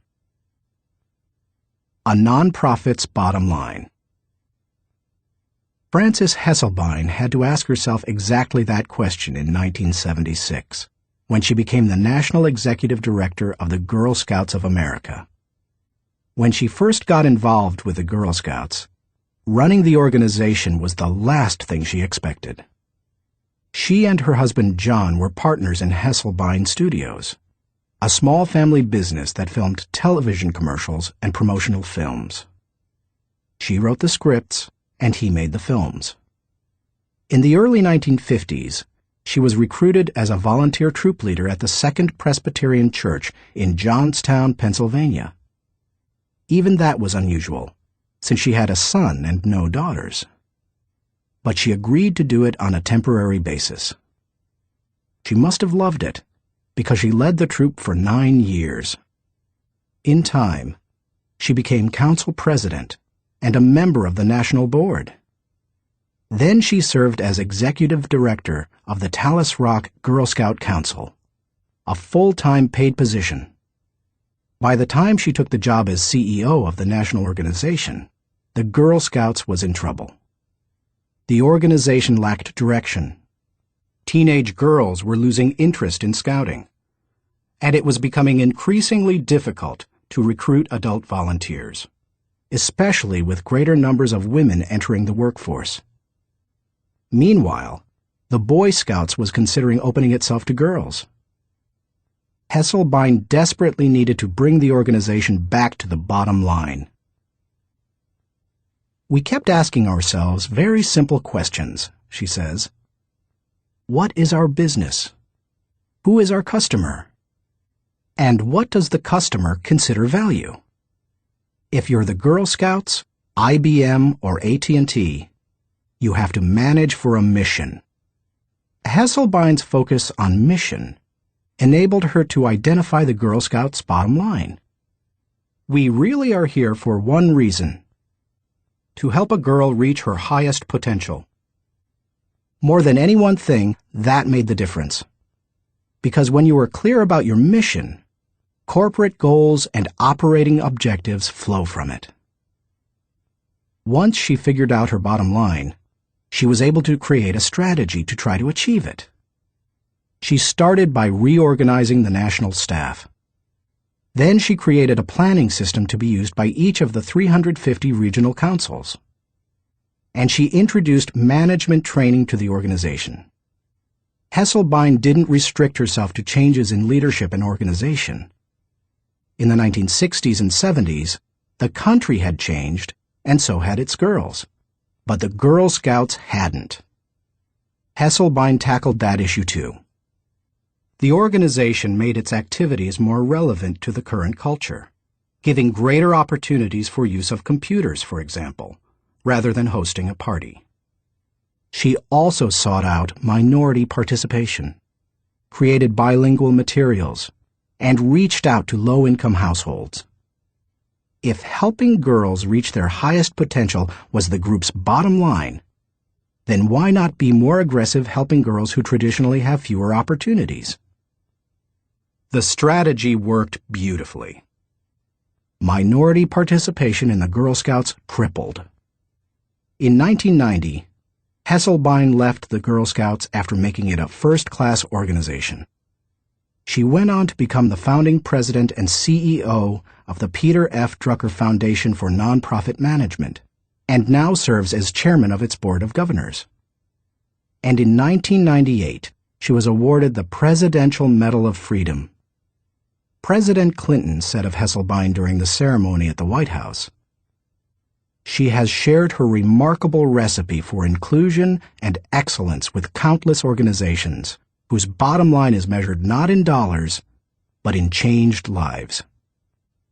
He couldn't have said it better.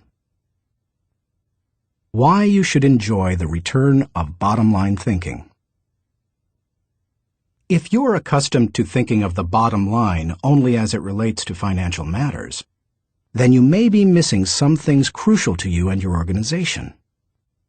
Instead, think of the bottom line as the end, the takeaway, the desired result. Every activity has its own unique bottom line. If you have a job, your work has a bottom line. If you serve in your church, your activity has a bottom line. So does your effort as a parent or spouse, if you are one. As you explore the concept of bottom-line thinking, recognize that it can help you in many ways. 1. Bottom-line thinking provides great clarity. What's the difference between bowling and work? When bowling, it takes only 3 seconds to know how you've done. That's one reason people love sports so much. There's no waiting and no guessing about the outcome. Bottom-line thinking makes it possible for you to measure outcomes more quickly and easily. It gives you a benchmark by which to measure activity. It can be used as a focused way of ensuring that all your little activities are purposeful and line up to achieve a larger goal. 2. Bottom-line thinking helps you assess every situation. When you know your bottom line, it becomes much easier to know how you're doing in any given area. When Frances Hesselbein began running the Girl Scouts, for example, she measured everything against the organization's goal of helping a girl reach her highest potential. From the organization's management structure, which she changed from a hierarchy to a hub, down to what badges the girls could earn. There's no better measurement tool than the bottom line. 3. Bottom-line thinking helps you make the best decisions. Decisions become much easier when you know your bottom line. When the Girl Scouts were struggling in the 1970s, outside organizations tried to convince its members to become women's rights activists or door-to-door canvassers. But under Hesselbein, it became easy for the Girl Scouts to say no. It knew its bottom line, and it wanted to pursue its goals with focus and fervency. 4. Bottom-line thinking generates high morale. When you know the bottom line and you go after it, you greatly increase your odds of winning. And nothing generates high morale like winning. How do you describe sports teams that win the championship? Or company divisions that achieve their goals? Or volunteers who achieve their mission? They're excited. Hitting the target feels exhilarating, and you can hit it only if you know what it is. 5. Bottom-line thinking ensures your future. If you want to be successful tomorrow, you need to think bottom line today. That's what Frances Hesselbein did, and she turned the Girl Scouts around. Look at any successful, lasting company, and you'll find leaders who know their bottom line. They make their decisions, allocate their resources, hire their people, and structure their organization to achieve that bottom line. How to enjoy the return of bottom-line thinking. It isn't hard to see the value of the bottom line. Most people would agree that bottom-line thinking has a high return. But learning how to be a bottom-line thinker can be challenging. 1. Identify the real bottom line. The process of bottom-line thinking begins with knowing what you're really going after. It can be as lofty as the big-picture vision, mission, or purpose of an organization. Or it can be as focused as what you want to accomplish on a particular project. What's important is that you be as specific as possible. If your goal is for something as vague as success, you will have a painfully difficult time trying to harness bottom-line thinking to achieve it. The first step is to set aside your wants. Get to the results you're really looking for, the true essence of the goal.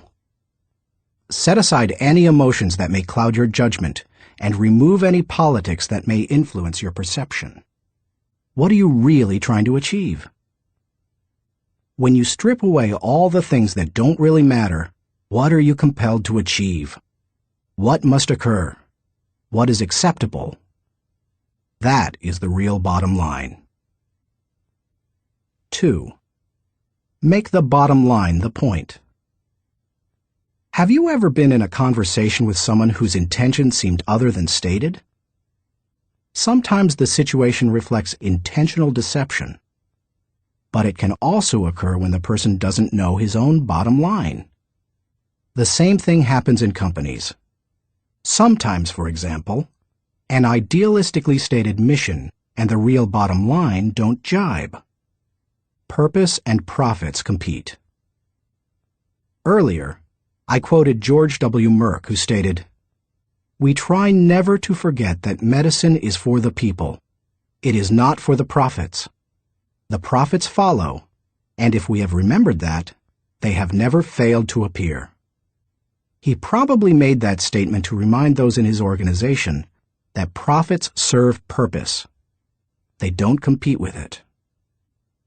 If making a profit were the real bottom line, and helping people merely provided the means for achieving it, then the company would suffer. Its attention would be divided, and it would neither help people as well as it could, nor make as much profit as it desired. 3. Create a strategic plan to achieve the bottom line. Bottom line thinking achieves results. Therefore, it naturally follows that any plans that flow out of such thinking must tie directly to the bottom line. And there can be only one, not two or three. Once the bottom line has been determined, a strategy must be created to achieve it. In organizations, that often means identifying the core elements or functions that must operate properly to achieve the bottom line. This is the leader's responsibility. The important thing is that when the bottom line of each activity is achieved, then the bottom line is achieved. If the sum of the smaller goals doesn't add up to the real bottom line, then either your strategy is flawed or you've not identified your real bottom line. 4. Align team members with the bottom line. Once you have your strategy in place, make sure your people line up with your strategy. Ideally, all team members should know the big goal as well as their individual role in achieving it. They need to know their personal bottom line and how that works to achieve the organization's bottom line. 5. Stick with one system and monitor results continually. Dave Sutherland, the president of one of my companies, ISS, believes that some organizations get into trouble by trying to mix systems. He maintains that many kinds of systems can be successful, but mixing different systems or continually changing from one to another leads to failure. Dave says, "Bottom line thinking cannot be a one-time thing. It has to be built into the system of working and relating and achieving. You can't just tune into the desired result every now and then. Achieving with bottom-line thinking must be a way of life, or it will send conflicting messages. I am a bottom-line thinker. It is part of my system for achievement. I practice it every day. No other measurements, no wasted efforts." Dave calls members of his field team every night to ask the bottom-line question they expect to hear. He continually keeps his eye on the company's bottom line by monitoring it for every core area. When it comes right down to it, regardless of your bottom line, you can improve it with good thinking. And bottom line thinking has a great return because it helps to turn your ideas into results. Like no other kind of mental processing, it can help you to reap the full potential of your thinking and achieve whatever you desire. Thinking question. Am I staying focused on the bottom line so that I can gain the maximum return